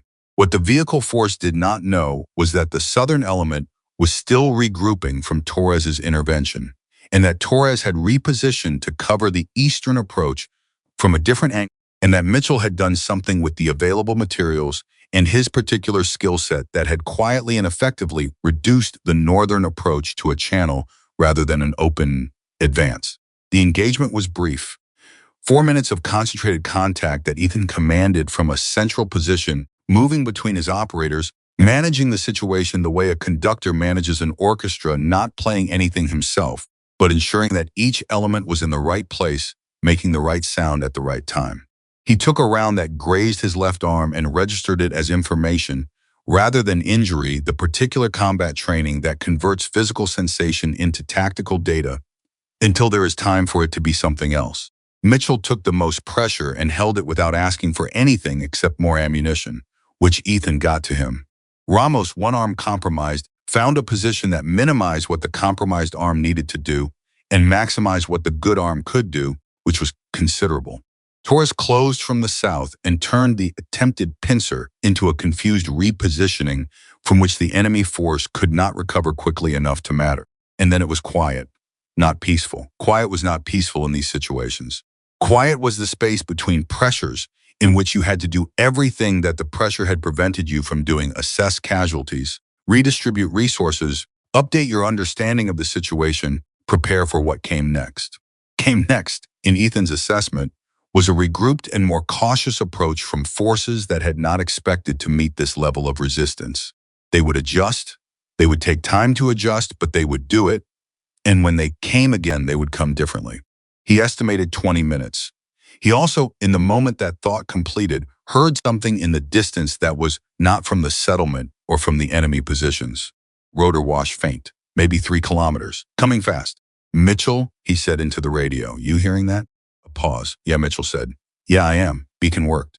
Beacon worked, Mitchell confirmed, and there was something in his voice that was not quite emotion, because Mitchell was not a man who permitted himself emotion during active situations, but was adjacent to it in the way that relief is adjacent to the things that precede it. The extraction was coming, which meant Ethan had approximately 7 to 10 minutes to either have the situation sufficiently controlled for a landing or be in a position that allowed the extraction aircraft to operate without being immediately engaged. He made those 7 to 10 minutes count in the way that he made all constrained time count, by doing exactly what needed to be done and nothing else, with a speed that came from the clarity of knowing what mattered.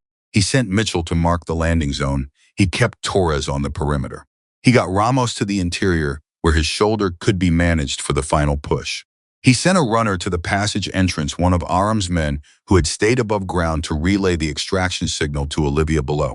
And then he went to find Marcus Webb. This part had not been in any version of the revised plan, because the revised plan had been built entirely around survival and defense. But the reason they were here was a man in a facility in these mountains, and Ethan Walker had not come this far to go home empty-handed. He had approximately 5 minutes before the extraction aircraft would be close enough to need a secured LZ, and he used those 5 minutes to do what he had come to the mountains to do. He went alone because everyone else had a position to hold. The facility was not far. It had been their original objective before the crash, and the crash had deposited them through an entirely unplanned chain of events approximately 800 meters from it. Ethan had known this since he had gotten oriented on the ground, and he had filed it in the category of things that were relevant, but not yet actionable. It was actionable now. The facility was not defended. Whatever forces had been holding it had been pulled toward the settlement engagement, which told Ethan that the enemy commander had either underestimated the value of what the facility contained or had made a tactical decision to prioritize eliminating the SEAL team over protecting the intelligence aspect. Either way, the result was the same. He found Marcus Webb in the 3rd room he checked. Webb was alive. He was in poor condition, clearly had not eaten well in several days. Moved with the careful stiffness of someone managing pain he had not been able to adequately treat, but his eyes were alert and his mind was functioning, which was the essential thing. He looked at Ethan for a moment. "You're late," Webb said. "We had a complicated evening," Ethan said. "Can you walk?" "I've been walking since I was 11 months old." "Good, we're doing it now." Webb stood. He was slower than ideal and faster than expected. They moved. The sound of the extraction aircraft was no longer faint by the time Ethan cleared the facility perimeter with Webb beside him. It was the full, unmistakable presence of military rotary wing, a different sound from the damaged Black Hawk, clean and powerful and purposeful, and it was moving toward the LZ that Mitchell had marked. They were going to make it. The thought arrived in Ethan's mind, not with triumph, but with the quiet, careful quality of a man who has been in enough situations to know that going to make it and having made it are different things, and he did not permit himself the full weight of the first until he had achieved the second. They were moving toward the LZ when he heard Olivia's voice on the radio. She had been given a spare handset before descending into the passage, and she was using it now. "I've got Brennan topside. We're 300 meters north, waiting on the LZ to be established." "What's the status?" "Extract is inbound," Ethan said. 2 minutes. Move to the LZ. A pause. "Copy, Ethan. Is everyone?" "We're all here," he said. "Move to the LZ." He heard something in the pause that followed. Something that was not a word. Something smaller and larger than a word simultaneously, the sound of a breath that has been held for a long time being slowly released. "Moving," she said. The extraction aircraft came in fast and clean, the way military pilots operate when they know the LZ is hot or recently hot, and the on-ground time needs to be minimal. It settled with the specific authority of a machine operated by people who know exactly what they are doing, and the loading was rapid and organized, the kind of choreography that happens when trained people do a thing they have done many times before. Mitchell and Torres managed Brennan's loading with the same care Olivia had specified for the passage movement. Webb, despite his condition, helped where he could, which surprised the operators assisting him. Ramos got aboard with his compromised shoulder in a way that minimized the assistance he needed to accept, which surprised no one. Ethan was last aboard. He counted heads the way he always counted heads, the absolute last thing, the irreducible check that nothing else superseded. 8 operators, 1 co-pilot, 1 intelligence officer. 1 more. He found Olivia already inside the aircraft, seated near Brennan, her hands moving in the familiar inventory of vital signs. She looked up when Ethan sat down across from her. She looked different than she had looked when this night started. Not old or something, more specific than older. She looked like someone who had been carrying a weight for a very long time and had put it down not because someone told her to, not because the weight had gotten lighter, but because she had finally understood that the carrying was not what she had believed it to be. He could not have said exactly what it was he saw in her face, but he recognized it. He had seen it in men who came back from the edge of something and emerged with a different quality of understanding about who they were and what they were for. He nodded at her. She nodded back. The aircraft lifted. Below them, the settlement grew small, the lights, the structures, Aram and his people who had stood and held alongside strangers, because the right thing was still the right thing, even when it was difficult. Ethan looked down at it until it was no longer visible. He made a note in his mind to ensure that the record of this night, when it was written, included what those people had done, not as a footnote, not as context, as the thing it actually was, which was the act of people choosing who they were going to be when the choice was real and the cost was real and the outcome was uncertain. He thought about Aram's face when Ethan had asked why he had taken them in. Because the right thing is still the right thing, even when it is difficult. He thought about Olivia sitting in the cockpit of a destroyed helicopter, her hands on the controls of a machine she had promised herself she would never touch again, because the people behind her needed to go home. Same answer, different form. The same essential human thing that had always made the difference between the world as it was and the world as it could be. Mitchell appeared beside him, dropping into the adjacent seat with the controlled exhaustion of a man who has spent everything he had and is running on the last reserves of professional discipline. "Clean extract," Mitchell said. He was looking out the window, not at Ethan. "Clean extract," Ethan confirmed. A silence. "She's something," Mitchell said. He was not looking at Olivia when he said it. He was still looking out the window, which was Mitchell's way of saying something he would not make direct. "Yes," Ethan saying. Mitchell paused. "But not just the flying." "No," Ethan said. "Not just the flying." Another silence. My wife's been after me to write things down. Mitchell said, apparently randomly, in the way people say apparently random things when they are actually talking about something specific. Says, I never remember anything about the deployments except the tactical stuff. He paused. I'm going to remember this one. Ethan looked at him. Mitchell finally turned from the window and met his eyes. All of it, Mitchell said. The aircraft flew through the remaining dark toward the light that was beginning at the edges of the sky, and the people inside it carried what the night had given them, the weight of what it had cost and the fact of what it had produced, the two things that always come together in the kind of experiences that leave a mark. Across from Ethan, Olivia Carter worked on Brennan with steady, practiced hands, keeping alive the person she had kept alive all night, doing the things she had built her second life around. And somewhere in the motion of her hands, in the quality of her focus, in the way she occupied the role she had chosen, after the crash had taken the first one, somewhere in all of that, she was also, quietly and without ceremony, becoming something she had not fully been before. Not a pilot who had stopped flying, not a medic who used to be a pilot, just herself. All of it at once without apology. The morning was coming. They were flying toward it.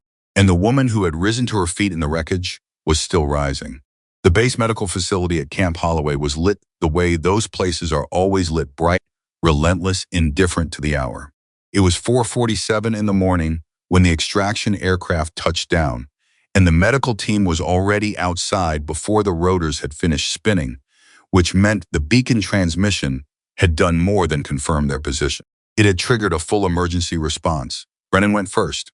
That was how it should be, and everyone understood it without discussion.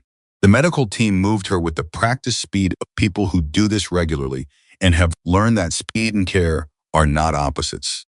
Olivia walked beside the gurney until the trauma team leader major, whose name tag read Okafor, caught the details of Olivia's field management in 30 seconds of rapid exchange, and then took over with the smooth authority of someone stepping into a relay. Olivia stopped walking. She stood at the edge of the tarmac and watched Brennan disappear through the facility doors. And something in the watching had the quality of a person letting go of something they have been holding very tightly for a very long time, not dropping it, setting it down deliberately with both hands, making sure it was stable before releasing. Ramos passed her on his way to the secondary medical station, his arm in the improvised sling she had made from aircraft harness material during the flight. He stopped long enough to say, without looking directly at her, she'd have been gone inside the first hour without you. He paused. So would all of us. Then he kept walking, because that was Ramos, the kind of man who said the exact right thing and then immediately moved on, as though the saying of it had been unremarkable. Olivia looked at the space where he had been. Ethan appeared beside her. He had been speaking with the debrief officer, a colonel named Hartley, who had come out personally, which meant the intelligence value of what Webb had brought out was significant, and he had extracted himself from that conversation to find her standing alone on the tarmac with the expression of someone who had just completed something very large and was still working out what to do with the space it had left. You need to be checked out, he said. I'm fine. Carter, Ethan. She used his name the way she had used it in the settlement, which was carefully and with intent. I've been assessed, no injuries. Fatigue and some muscle strain in my left leg from the tail rotor compensation. I'm fine, she paused. Go talk to your colonel. Webb needs handling, and you need to be in that room. Webb can wait 20 minutes, Ethan said. No, he can't, she said. What he's carrying can't wait. You know that. The whole reason we went into those mountains, go finish it. She looked at him steadily. I'll still be here when you're done. He held her gaze for a moment. You sure about that? He said, and the question meant more than its surface, and they both understood that, and she answered it at the level he had asked. Yes, she said, I'm sure. He went. She walked to a bench at the edge of the tarmac and sat down. She sat with her hands on her knees and her eyes on the middle distance, and she breathed deliberately in the way she had learned to breathe in the worst moments of field medicine, slow enough to be controlled, deep enough to matter. Her left leg ached, with the specific quality of a muscle that had been asked to do something far beyond its prepared capacity and had done it anyway and was now presenting the bill. She did not move. She let the leg ache, and she breathed, and she sat with everything the night had been. This was the part that nobody talked about afterward, in all the accounts of missions and extractions and things that happened in dark places. The sitting. The moment when the action ends and the human body and the human mind, which have been running at an unsustainable level on the fuel of necessity, begin the process of returning to something resembling normal. It was not a peaceful process. It was not a neat one. Things arrived in it that had been deferred: feelings, images, sounds, the particular memory of what a helicopter sounds like when it is failing under your hands, and the particular sensation of what it feels like when it does not. James Dolan's daughters were 10 and 12. She had not permitted herself to think about that during the night, because thinking about it during the night would have been a form of self-indulgence that she could not afford. She permitted herself to think about it now. She let it land with its full weight, and the weight was considerable. And she sat with it the way you sit with the things that are real and painful, and not yours to resolve, but yours to carry. She was still sitting with it when Mitchell found her. He did not approach with the tentative quality that people use when they are concerned about someone and are not sure of their welcome. He walked directly to the bench and sat down beside her with the matter-of-fact ease of a man who has decided that a thing is right and is doing it, and the question of welcome is secondary. They sat in silence for a moment. "I keep thinking about Dolan," she said. She had not planned to say it, but she said it, and saying it to Mitchell, rather than anyone else, felt correct in a way she could not entirely explain. He had been there. He understood the specific texture of the night in a way that required no setup. "Me too," Mitchell said. He held the first impact. "The investigation is going to show that the way he managed the approach, when the hydraulics were already failing, he kept the roll from happening. That's not luck. That's 11 years of experience and the right instincts at the worst moment." "Yeah," Mitchell said, "it is. I'm going to make sure his record reflects it." "I know you will." He paused. "For what it's worth, what you did tonight with the aircraft. Dolan would have respected it. Pilots respect that kind of thing. The flying when you shouldn't be able to, for the reasons that matter." Olivia looked at her hands. "I didn't know if I could do it," she said. "I know," Mitchell said. "That's the part that matters." She looked at him. "If you'd been certain," he said, "it wouldn't have been brave. It would have just been competent. Competent is good. Brave is different." He paused. "What you did in that cockpit, that was brave. The kind that doesn't show up in any report and doesn't get any medal and doesn't get talked about at the right events." He paused again. "The real kind." Olivia said nothing for a moment. Then she said, 3 years ago, after the crash, I had a conversation with a flight surgeon. He told me I was cleared physically and psychologically to return to flight status. He told me there was no clinical reason I couldn't fly. He was very thorough, very professionally." Paused. "I left his office and I went straight to the personnel office and I started the paperwork for a specialty transfer. 6 weeks later, I was in a medical training program. Because the surgeon was wrong," Mitchell said. She said, "Because the surgeon was right. And I wasn't ready for him to be right." She thought about this for a moment. "There's a difference between being cleared and being ready. He could tell me I was cleared. Only I could get myself to ready. And now," she looked at the sky, which had shifted in the past hour from full dark to the particular gray-blue that precedes sunrise, not light yet, but the atmosphere changing its position on light, preparing for what was coming. "Now I know what ready feels like," she said. "I spent 3 years thinking it would feel like certainty, like the fear would be gone, like I would wake up one morning and the cockpit wouldn't be the thing I couldn't go back to." She paused. "It doesn't feel like that. It feels like choosing anyway. It feels like climbing in even though your hands are not entirely steady, and doing the thing that needs to be done because the people behind you need you to do it." Mitchell was quiet. "That's what I thought it would feel like," he said finally. "When you stood up in the wreckage, I thought that's someone who's choosing anyway." She looked at him. "Were you afraid I couldn't do it?" "Yes," he said without hesitation. "And I would have been an idiot not to be." Damaged aircraft, 3 years out of the seat, night conditions, enemy contact. Fear was the appropriate response. He paused. "But I also look, I've been doing this for 22 years. I've worked alongside a lot of people. I know the difference between someone who's afraid and someone who's going to let the fear decide for them." He looked at her directly. "You were afraid, but you weren't going to let it decide." She did not respond immediately. Then she said, "How do you know? I mean, how could you tell from the outside?" Mitchell thought about this with the seriousness it deserved. "You stood up before you decided," he said. "The decision came after the standing. Most people wait until the decision is made and then they stand. You were already on your feet." He paused. "That's not something you can fake. That's the body knowing something before the mind catches up. Across the tarmac, the facility doors opened, and Colonel Hartley emerged with a purpose in his walk that had the specific quality of someone who has just received information that reorganizes their understanding of a situation and is in the process of acting on that reorganization. Ethan followed him, and behind Ethan came Webb, who was moving better than he had in the mountains. Someone had given him food in the past hour, and the difference was visible. Hartley was already speaking into a phone as he walked. Ethan peeled off from him and came directly to Olivia and Mitchell. "Brennan is in surgery," he said.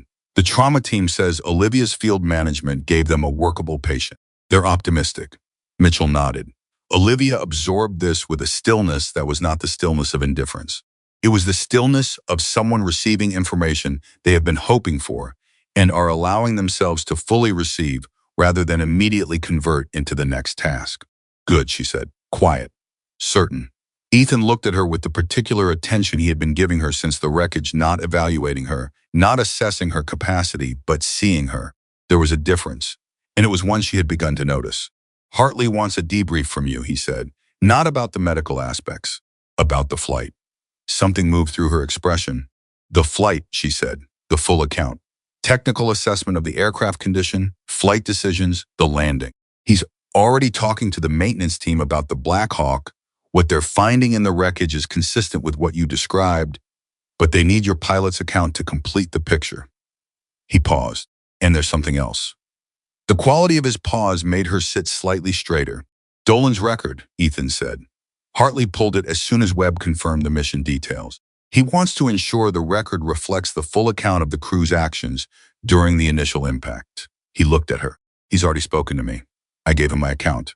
He needs yours." She stood up. The left leg protested, and she let it protest without adjusting her posture. "Then let's go," she said. The debrief room was the standard type, functional, impersonal, designed for the transmission of information rather than comfort. Hartley was direct and thorough, the kind of officer who asks exactly the question he means to ask, listens to the complete answer without interrupting. Olivia gave him the technical account of the flight with the precision of someone trained to document medical procedures, systematic, specific, without embellishment or minimization. When she got to Dolan's management of the initial impact, she was equally precise. Chief Warrant Officer Dolan had approximately 3 seconds between the first hydraulic failure indication and the initial ground contact, she said. In that window, he made a lateral input that prevented the aircraft from rolling onto its port side. If the aircraft had rolled, the main rotor would have contacted the ground in a configuration that would have been the word the investigation will probably use is catastrophic. The survival rate from that event would have been low.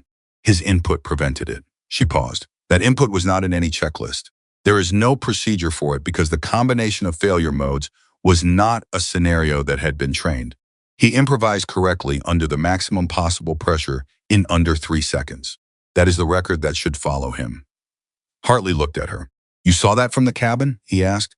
"I understood it from the physics of what I experienced and what I observed in the cockpit afterward," she said. "And I have 2,400 hours in Black Hawks. I know what a roll prevention input feels like from inside the aircraft." He made it. Hartley wrote. He wrote for longer than the statement required, which meant he was writing something broader than the verbatim record. "Captain Carter," he said without looking up, "I want to ask you something, and I want you to understand that this is not part of the formal debrief." She waited. He looked up. "What made you stand up? In the wreckage. When Walker asked if anyone could fly." She looked at him for a moment. "Someone needed to," she said. "That's it?" "That's enough," she said. He held her gaze. Then he nodded once, with the specific quality of a man who has just received an answer he considers complete, and went back to writing. Webb was waiting outside the debrief room when she emerged. He was sitting in a chair with the careful posture of someone managing discomfort, and he looked up when she came out with the focused attention of a man whose profession had trained him to read people rapidly and accurately. "You're the one who flew the bird," he said. It was not a question. "Yes," she said. "I was in the facility," he said. "I heard the explosion when you went down. Then I heard the aircraft again about an hour later, and I thought that's not possible. You don't fly a Black Hawk that took that kind of hit." He paused. "But someone did. It was possible," she said, "just not preferable." Something close to a smile moved across his face. It was brief, because Webb was not in the condition for sustained expressions of levity, but it was there. "I've been in this work for 16 years, he said. I've been extracted from difficult situations 4 times. This is the first time the person who got me out was someone who hadn't flown in 3 years. He paused. I looked up your record before you came in. She looked at him carefully. They had my file here, she said. No, he said. I have a particular set of skills, a brief pause. Your record from Army aviation is exceptional. Your record from the medical track is exceptional. The crash investigation is in there, the clearance, all of it. He paused again. You walked away from something you were extraordinary at because you couldn't forgive yourself for a decision that the entire military investigation apparatus concluded was correct. She did not respond. I'm not saying that as a judgment, he said. I spent 8 months in a black site 3 years ago. When I got out, I quit the field for 14 months because I made decisions in there that I couldn't reconcile. He paused. I understand the mechanism. What brought you back? She asked. He thought about this. A conversation, he said, with someone who told me that the decisions I couldn't reconcile were proof that I was the right person for the work. That the people who do this without it costing them anything are the people you should actually worry about. He looked at her. The cost is the point. It means you're paying attention to the right things. She stood with that for a moment. Who told you that? She asked. Someone a lot like you, he said. She looked at him, and he looked back at her, and between them was the particular recognition of people who have been through very different versions of the same essential experience, the experience of losing yourself to a decision, then having to find your way back. Ethan appeared at the end of the corridor. He looked at the two of them, registered something in the quality of the exchange, and waited rather than interrupting, which was not something Ethan Walker did naturally. And the doing of it said something. Hartley's done with you, he asked, when Webb stood to leave. For now, Webb said. He looked at Ethan. You have a good team, Commander? He paused at all of them. He walked toward the operations room without looking back. Ethan came to stand beside Olivia. What did he say? He asked. Something useful, she said. He looked at her sideways. The crash board is convening a supplementary review, he said. The original crash. 3 years ago. Hartley put it in motion based on your debrief tonight. The technical details you provided about aircraft behavior under hydraulic failure are apparently relevant to a pattern they've been tracking. They want your full account. She processed this. A review, she said. Not a reinvestigation, he said carefully. The original findings stand. This is about the broader technical picture, but it means your account gets officially entered into the record. He paused. All of it, the decision, the outcome, the context. She was quiet for a long moment. I've been telling myself for 3 years that the investigation was enough, she said. That cleared was the same as resolved. She paused. It's not the same thing. No, he said, it's not. But maybe putting it in the record is closer, she said. Maybe, he said. I think it's less about the record and more about saying it out loud to people who understand what it means. The board isn't going to tell you anything you don't already know. But saying it in the room, with the right people listening, that's different from carrying it. She looked at him. When did you get a philosophy degree, she said. The corner of his mouth moved. Command school, he said. The part they don't put in the catalog. She made a sound that was not quite a laugh, but was the thing that lives adjacent to a laugh, in people who are too tired and too newly arrived from something too significant for a full laugh. I'll do the review, she said. I know, he said. They walked together toward the main operations corridor, and somewhere in the walking, the physical exhaustion that adrenaline had been managing on her behalf began to assert itself more seriously. Her left leg reminded her of what she had asked of it. Her hands, which had been steady through everything, developed a slight tremor that was not distress, just the body's accounting, the biological invoice for services rendered beyond normal parameters. She noticed it and did not hide it. Ethan noticed it and did not remark on it. They stopped outside the medical bay, where the operators were being checked over. Through the window, she could see Mitchell sitting on a table, while a medic worked on his head, wound the gash from the initial crash that had bled steadily through the entire night. He was talking, not to the medic. He had his phone out, and he was talking to whoever was on the other end with a particular quality in his expression that she had never seen on him before, something softer than his operational face, something that suggested a Mitchell who existed outside of missions and operations and the work of surviving impossible situations. His wife, she guessed. Ramos was beside him, shoulder being examined, also on his phone. Torres was across the room writing something with the focused attention of someone who has decided that the written version of an event is important and is going to be gotten right. Two other operators were being checked over by medics and conducting the quiet, direct exchange of people reporting their physical status without drama or exaggeration. They were all doing the thing humans do when the extraordinary returns to the ordinary. They were coming home. They're good people, Olivia said. Yes, Ethan said. I underestimated them, she said, in the beginning. Before tonight, I think I put them in a category because it was easier. Operators, warriors, a different kind of professional than me. And that category protected me from having to see them as the full thing they actually are. Which is, people who chose something difficult, she said. People who keep choosing it. Every mission, every deployment. The choice is real every time, and they make it every time. She paused. Same choice I made in that cockpit, just in different clothes. Ethan looked at her, really looked at her, the way he had been looking at her all night, the full attention, the absence of preconception. You know what Dolan said to me, he said slowly. The last time I flew with him? 3 months ago, coming back from a training exercise? She waited. He said the thing that separates good pilots from great pilots isn't the mechanics, Ethan said. It's the relationship with risk. Great pilots aren't fearless. They're people who have made peace with the fact that they're going to be afraid and they're going to do the thing anyway, and they've decided that the doing is worth the fear. He paused. I thought about that a lot tonight watching you. She was quiet. I think he would have respected you, Ethan said. I think he would have understood exactly what you did and why, and I think he would have found it correct. He paused. For whatever that's worth. It was worth a great deal. She did not say that, because some things are true and important and do not require saying, but she held it, and the holding of it was its own kind of answer. Mitchell looked up from his phone and saw them through the window. He raised one hand, not a wave. Exactly. More the gesture of a man acknowledging something without performance. Ethan returned it. Olivia raised her hand too. Mitchell looked at her for a moment with an expression that communicated everything he had said on the bench outside and more, everything that did not have words but did not need them, and then he went back to his phone and the softer, more complicated world that lived inside it. She lowered her hand. I want to file a formal commendation, she said, for Aram and his people. Whatever the proper channel is, I want it documented that civilian members of that community provided material assistance under direct threat, purpose, risk, and that their actions were instrumental. Already in my report, Ethan said. She looked at him. I wrote it on the aircraft, he said. The first draft. I'll formalize it when I get to the debrief documentation. He paused. You're not the only one who pays attention. She looked at him for a moment. No, she said. I guess you're not. They stood outside the medical bay for another moment, in the quiet that was not quiet, the facility sounds, the distant rotors of aircraft on the pad, the particular ambient life of a military base at 5 in the morning, where the day has already been longer than days should be. Then Olivia said, I need to call someone. He understood without asking that this was personal. He nodded.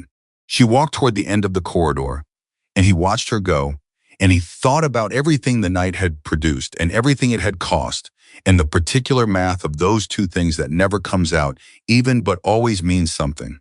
She stopped at the corridor's end and took out her phone.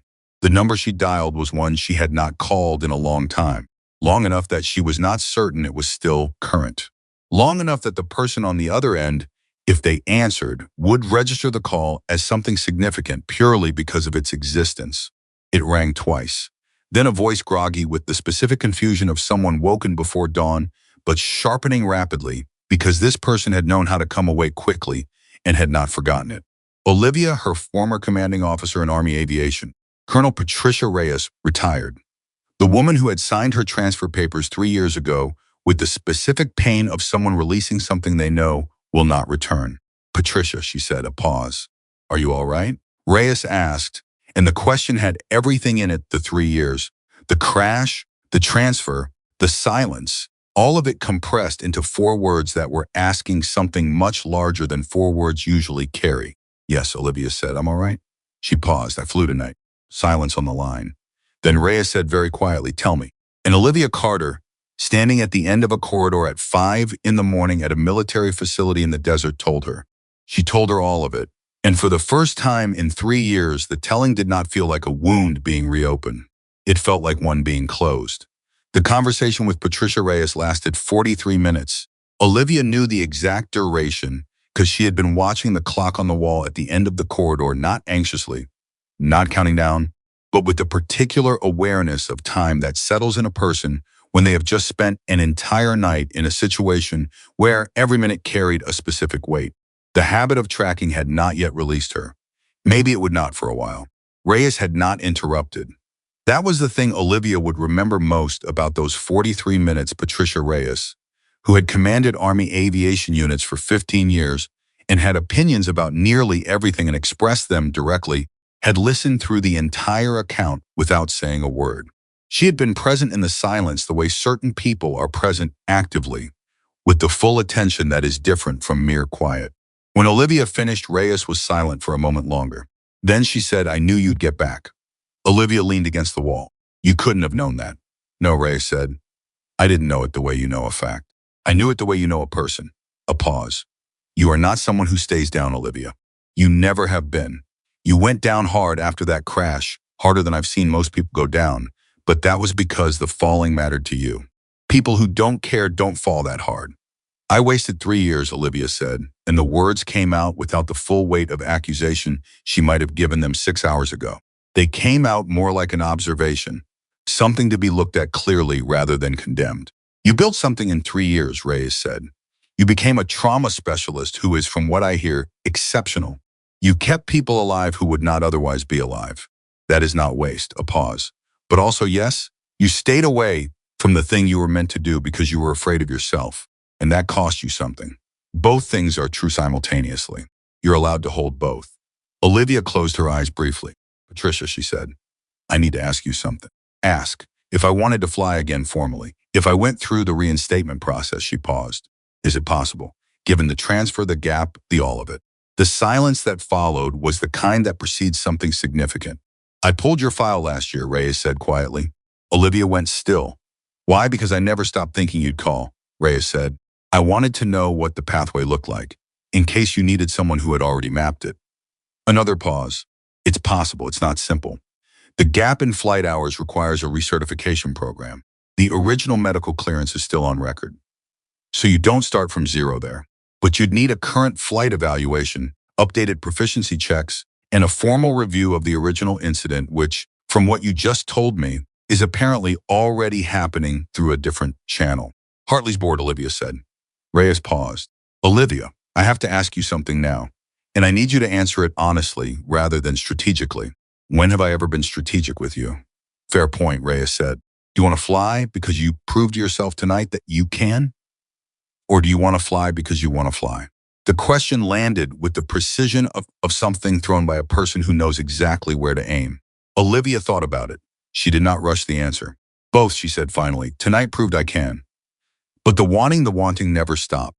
I just stopped letting myself acknowledge it because acknowledging meant admitting what I'd given up." She paused. "It's easier to believe you chose something than to admit you lost it." "Yes," said. A pause. "Then come back. Not because of tonight, not to prove something. Come back because you want to, and because you're ready, and because the work needs people like you." A pause that was brief and complete. It always has. When Olivia ended the call, she stood at the corridor's end for a moment with the phone in her hand and the feeling of something very large that had been in motion for a very long time finally arriving at the place it had been heading toward. She was not certain what the next step looked like yet. She was not certain about the timeline or the process or the precise configuration of the life she was moving toward. But she was certain, in a way she had not been certain about anything related to herself in 3 years, about the direction. She was going back. She turned around. Ethan was still in the corridor, which surprised her. Because she had been gone 43 minutes and she had expected him to have moved on to the operational demands that always accumulate around a man in his position after a mission. But he was there, sitting in one of the institutional chairs against the wall with his injured arm resting on his knee and his eyes on the middle distance with the quality of someone who is thinking rather than waiting, who happens to be in a chair while their mind does something that requires stillness. He looked up when she turned. "That was long," he said, without judgment. "It needed to be," she said. He looked at her face for a moment. Whatever he read there made him nod once, with the specific quality of someone filing information they consider important. "Hartley has a follow-up," he said, "but it can wait until you've slept." "I, Carter." His voice was even. "You've been awake for approximately 22 hours. You flew a destroyed helicopter for nearly an hour on a 3-year gap in flight hours.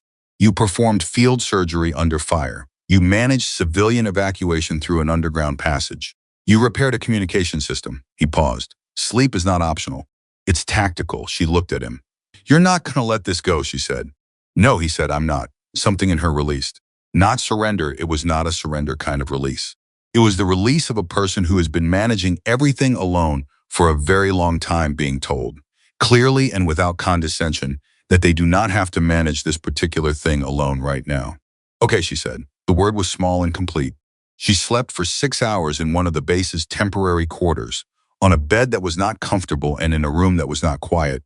And she slept the way people sleep when their body has decided that the option of not sleeping is no longer available completely. Without interruption, without the dream she had been carrying for 3 years that featured rotor sounds and the specific visual of a horizon tilting wrong. She woke to a knock on the door. It was Torres. He was holding 2 cups of coffee with the careful focus of someone who has been entrusted with something breakable and takes the trust seriously. He held one out when she opened the door. Mitchell sent me, he said. He said you would need this before you were fit for human company. She took the coffee. Mitchell said that? Mitchell said it approximately 3 times more directly, Torres said. I edited for tone. She almost smiled. Almost was a great deal given the circumstances. How's Brennan, she asked. Out of stable. The trauma team says both legs are going to be functional. It's going to take time and work, but functional. He paused. Okafor specifically said your field management made the surgery viable. Direct quote, whatever that medic did in the field is the reason this patient is going to walk again.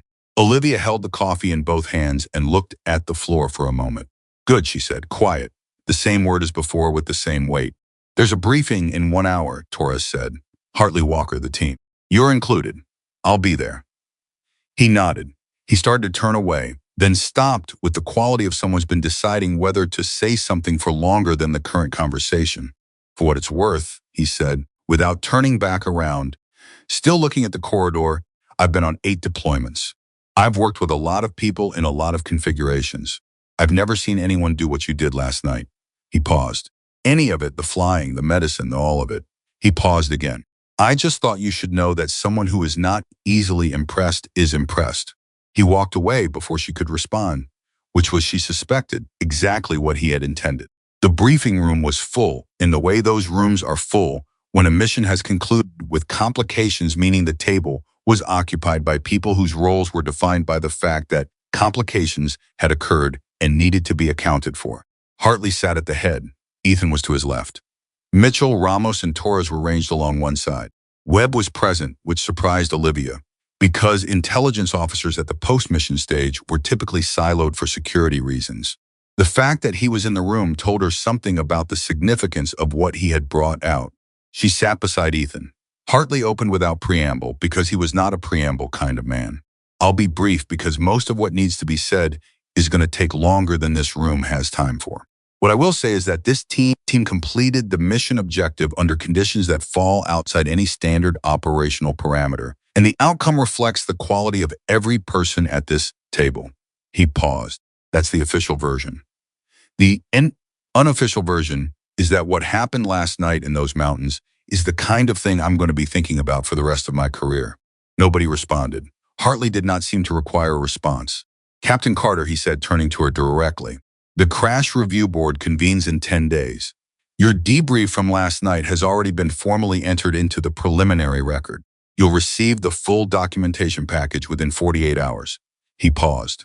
I want to tell you personally, not for the record, not as part of any formal process, that the technical account you provided is the most precise and complete pilot's report I have read from a post-incident debrief in 20 years.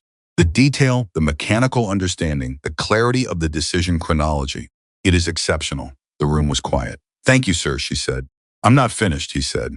The preliminary findings from the maintenance team's assessment of the Black Hawk wreckage are consistent with your account in every technical detail, which means the account is going into the official record exactly as provided without qualification. He paused. Chief Warrant Officer Dolan's record will reflect the full account of his actions during the initial impact sequence. His family will be formally notified of the specific nature of his contribution to the survival of this team. He looked at her steadily. That is a direct result of your account. She held his gaze. Yes, Hartley said. He did. Webb spoke from the far end of the table. He had said nothing until this point, which was characteristic. She had formed enough of an impression of him in their brief conversation to know that he spoke when he had something worth saying and not otherwise. The intelligence I brought out has already been flagged for priority assessment, he said. I won't go into the details in this setting, but I want to say something directly. He looked at Olivia. I was in that facility for 11 days past my extraction window. I had concluded approximately 4 days ago that extraction was not coming. I had begun preparing for a different kind of outcome. He paused. The fact that this team came in the configuration it came in, with the people it had, is the reason I'm in this room rather than a different kind of accounting. He paused again. Captain Carter, you flew an aircraft that should not have flown, to extract a team that should not have survived, to complete a mission that should not have been completable. I want that on the record, and I want you to hear it. Directly, what you did matters. Not just last night, the work you do, all of it matters. Olivia looked at him. The room was very quiet. Thank you, she said, and meant it at the level it was offered, which was not a polite level. It was a real one. The briefing concluded. People moved. The specific dispersal of a room full of people who have things to do and have been given the information required to do them. Ramos stopped briefly beside Olivia's chair on his way out and said, without making it a moment, the shoulder's going to be fine. 3 weeks, they said. He paused. Could have been worse. He paused again. Could have been a lot worse. He looked at her. Good flying, Captain. Then he was gone. Mitchell stopped too. He did not say anything for a moment. He stood beside her chair with his hands in his pockets, which was as close to relaxed as Mitchell got in professional settings. And he looked at her with the expression she had first seen on his face in the corridor outside the medical bay, the one that communicated something that was not going to be reduced to words, because the words would make it smaller. Whatever comes next, he said, I hope you fly. She looked at him. I'm going to, she said. He nodded once. Clean, complete. He walked out. Ethan stayed. They were alone in the briefing room, which was unusual for a space that had been full 90 seconds earlier, and the quiet had the particular quality of a quiet that has been earned, the silence on the other side of noise, after everything that needed to be said in the noise has been said. Hartley's going to recommend you for a commendation, Ethan said. He doesn't need to, she said. He knows he doesn't need to, Ethan said. He's going to anyway. She looked at the table. She said, yeah, in the wreckage, when you asked if anyone could fly. She paused. I want you to know I didn't stand up because I was certain. I didn't stand up because I had calculated the odds and found them acceptable. She paused. I stood up because I couldn't not. Because the alternative, staying down, staying in the category I'd put myself in, letting everyone in that aircraft be limited by a decision I made 3 years ago about who I was going to be, that alternative was not something I was willing to choose. He was quiet. No, he said. I need you to understand it, she said. Not as a tactical asset. Not as I need you to understand that what happened in that cockpit was not about bravery in any abstract sense. It was about not being willing to let the version of me that stopped become the version of me that mattered. He looked at her for a long moment. I understand it, he said. I understood it when it was happening. He paused. Can I tell you something? She waited. The mission that made me a commander, he said. Not my first command. The mission that made me understand what command actually means. He paused. We were in a building that was compromised. I had 2 options. Both of them cost something. One of them cost something I could see. The other cost something I couldn't fully measure. He paused. I made the choice I could see, and I was wrong. She looked at him. People got out, he said, but the way I was wrong mattered. It changed how I thought about decisions for the next 2 years. Changed how I slept. Changed what I calculated when I was planning. He paused. I spent a long time thinking that being wrong meant I wasn't fit for the role, that the right person for the job would have chosen correctly. And then, she asked. And then I had a conversation with an old commanding officer who told me that the difference between a good commander and a great one isn't the decisions they get right. It's what they do with the decisions they get wrong. He paused. You carried a correct decision as though it were a wrong one for 3 years. You let it take you out of a role you were exceptional at. And then when it mattered most, you flew anyway. He looked at her. That's not a failure with a late recovery. That's a human being doing the hardest possible thing in the hardest possible way. So she sat with that. You're going to be insufferable when you're running the whole command structure, she said. Something moved at the corner of his mouth. Probably, he said. She stood up the way she had, stood up in the wreckage of the Black Hawk, not dramatically, not with performance, but the particular quality of a person who has decided what comes next and is moving toward it. The left leg was still talking to her. She let it talk. I'm going to start the reinstatement process, she said. Reyes is going to help me map it. It's going to take time and it's going to involve a recertification program and a formal evaluation. And I'm going to do all of it. She paused. And while I'm doing it, I want to stay attached to the team. If Hartley approves it, if you want it. Ethan looked at her. Hartley will approve it, he said. And yes, we want it. She nodded. Then that's what happened, she said. 3 weeks later, Lieutenant Sarah Brennan took her first assisted steps in the physical therapy unit at the same facility where she had arrived on a gurney with 2 fractured femurs and a field dressing that a trauma specialist had, constructed in a mountain settlement under enemy fire. She did it with her jaw set and her eyes forward, and the particular quality of controlled pain that people who have decided they are going to do a thing carry when they are doing the thing regardless of how the thing feels. Olivia was there. She had come every day since Brennan regained consistent consciousness. Not for long visits, she was not the kind of person who extended presence beyond its usefulness, but present, checking in, answering the questions Brennan had about the night, filling in the gaps in what Brennan had been conscious enough to experience. When Brennan took the first steps, she gripped the parallel bars with both hands and breathed through what it cost, and Olivia stood at the end of the parallel bars and said nothing at all, because nothing was what the moment required. Brennan looked up. You kept me alive, Brennan said when she had finished and was sitting again, and the effort of it was showing in the controlled exhaustion of her face. You kept yourself alive, Olivia said. I maintained the conditions. Brennan looked at her. That's a very medical way to say you saved my life, she said. That's what happened, Olivia said, medically speaking. Something passed between them, the specific recognition of 2 people who have been connected by an experience that one of them remembers in fragments and the other remembers in complete and precise detail, and who are in the process of building a shared understanding of what that experience means. I want to know, Brennan said. The flight, how you flew it, all of it. She paused. I've been a pilot for 9 years. I want to understand what happened in that cockpit, from the person who was in it. Olivia sat down in the chair beside her. That's a long conversation, she said. I'm not going anywhere fast, Brennan said, with the specific dry quality of someone indicating their physical therapy schedule. Olivia looked at her for a moment, then she began.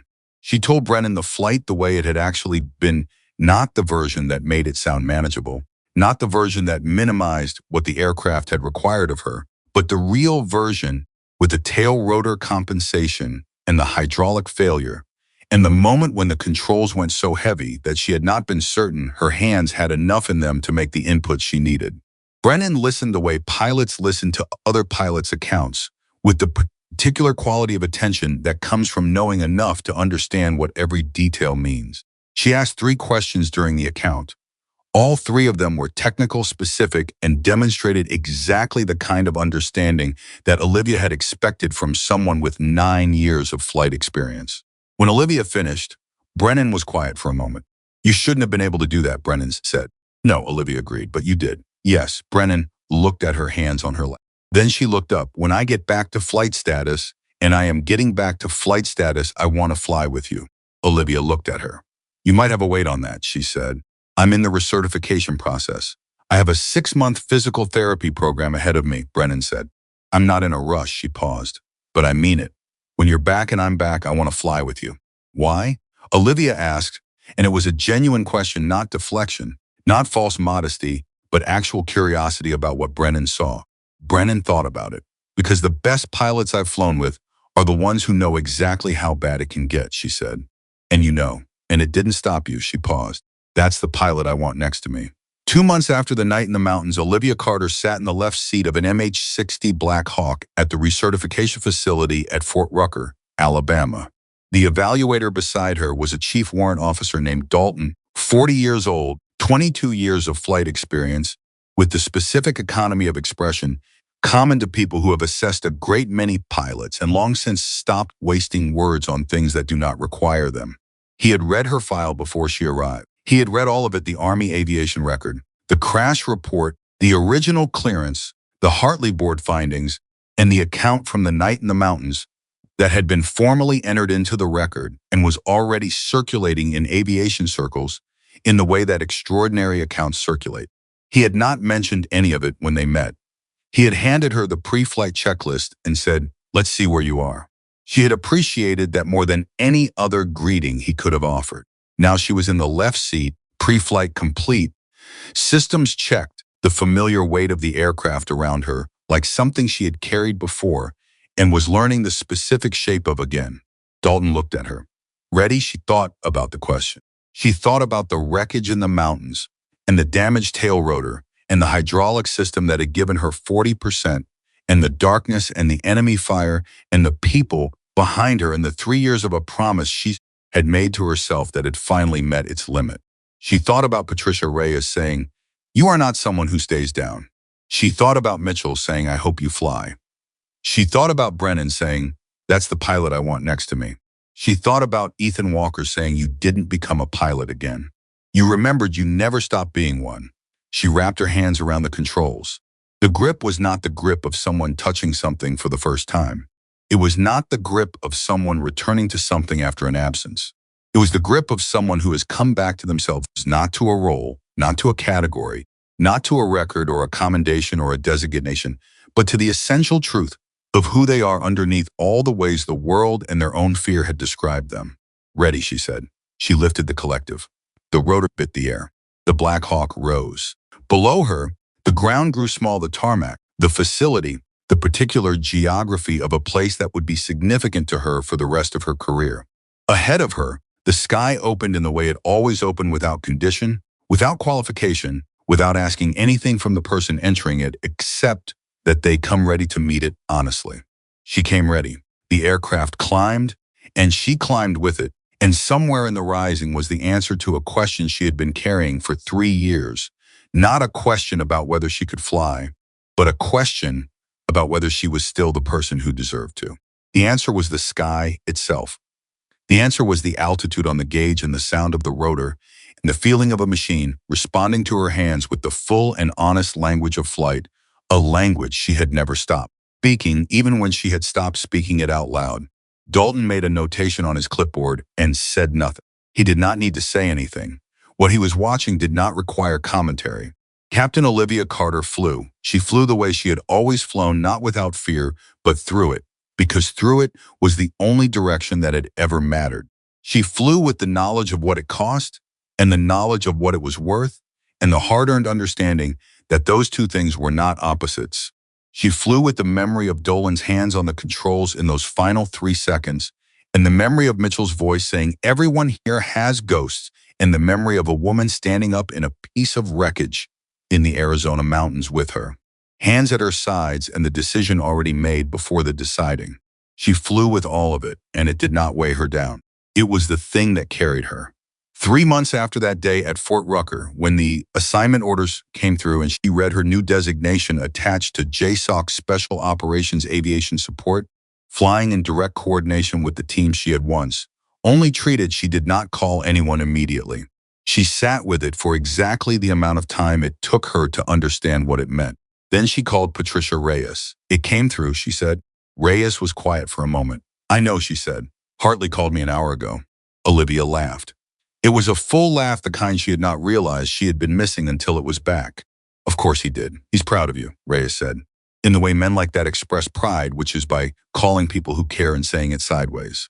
A pause. "I'm proud of you," directly, without the sideways. "Thank you," Olivia said. "Don't thank me," Reyes said. "I didn't do this. You did this. Every part of it, the falling, the carrying, the standing up, the flying, all yours. I just kept a light on." Olivia held the phone and looked at the assignment orders and thought about lights and about the dark and about the specific quality of people who keep one burning without requiring anything in return for the keeping. "Patricia," she said, "yes, I'm going to be okay." A pause. Olivia Reyes said, and her voice had in it something that was not quite amusement and not quite emotion, but lived in the specific territory between them where the truest things tend to live. "You were always going to be okay." The question was just when you'd catch up to what the rest of us already knew. The morning that Olivia Carter walked onto the flight line for her first operational mission in her new assignment, Ethan Walker was there. He had not made it a formal occasion. There was no gathering, no ceremony, no audience arranged to witness anything. He was simply there standing on the tarmac in the early light, hands in his pockets, with the specific quality of a man who has decided to be somewhere and is being there without requiring the being to mean more than it means. She saw him when she came through the operations door. She walked to where he was standing. Neither of them said anything for a moment. Then he said, "Good morning." "Good morning," she said. He looked at the aircraft on the line. Then he looked at her. Then he said, with the directness that was his particular form of respect, "Fly well." She looked at him. "I will," she said. She walked to the aircraft. She completed her pre-flight with the systematic precision that Dalton had confirmed and Reyes had always known, and that had been there, intact and waiting through every year of absence. She strapped in. She ran the startup sequence. She felt the familiar shudder of the aircraft coming to life around her. And then she was flying. She was flying not because she had proven she could, not because the fear was gone, not because the memory of the crash had been erased, or the weight of Dolan's daughters had been lifted, or the years of carrying herself away from this had been refunded. None of those things were gone. All of those things were with her. She was flying because she had finally understood that the things we carry do not have to be the things that stop us. That the weight of a life lived honestly, with its failures and its recoveries and its decisions made under pressure, with incomplete information and its years of finding your way back to what you are, that weight is not a burden. It is the substance of the person doing the flying.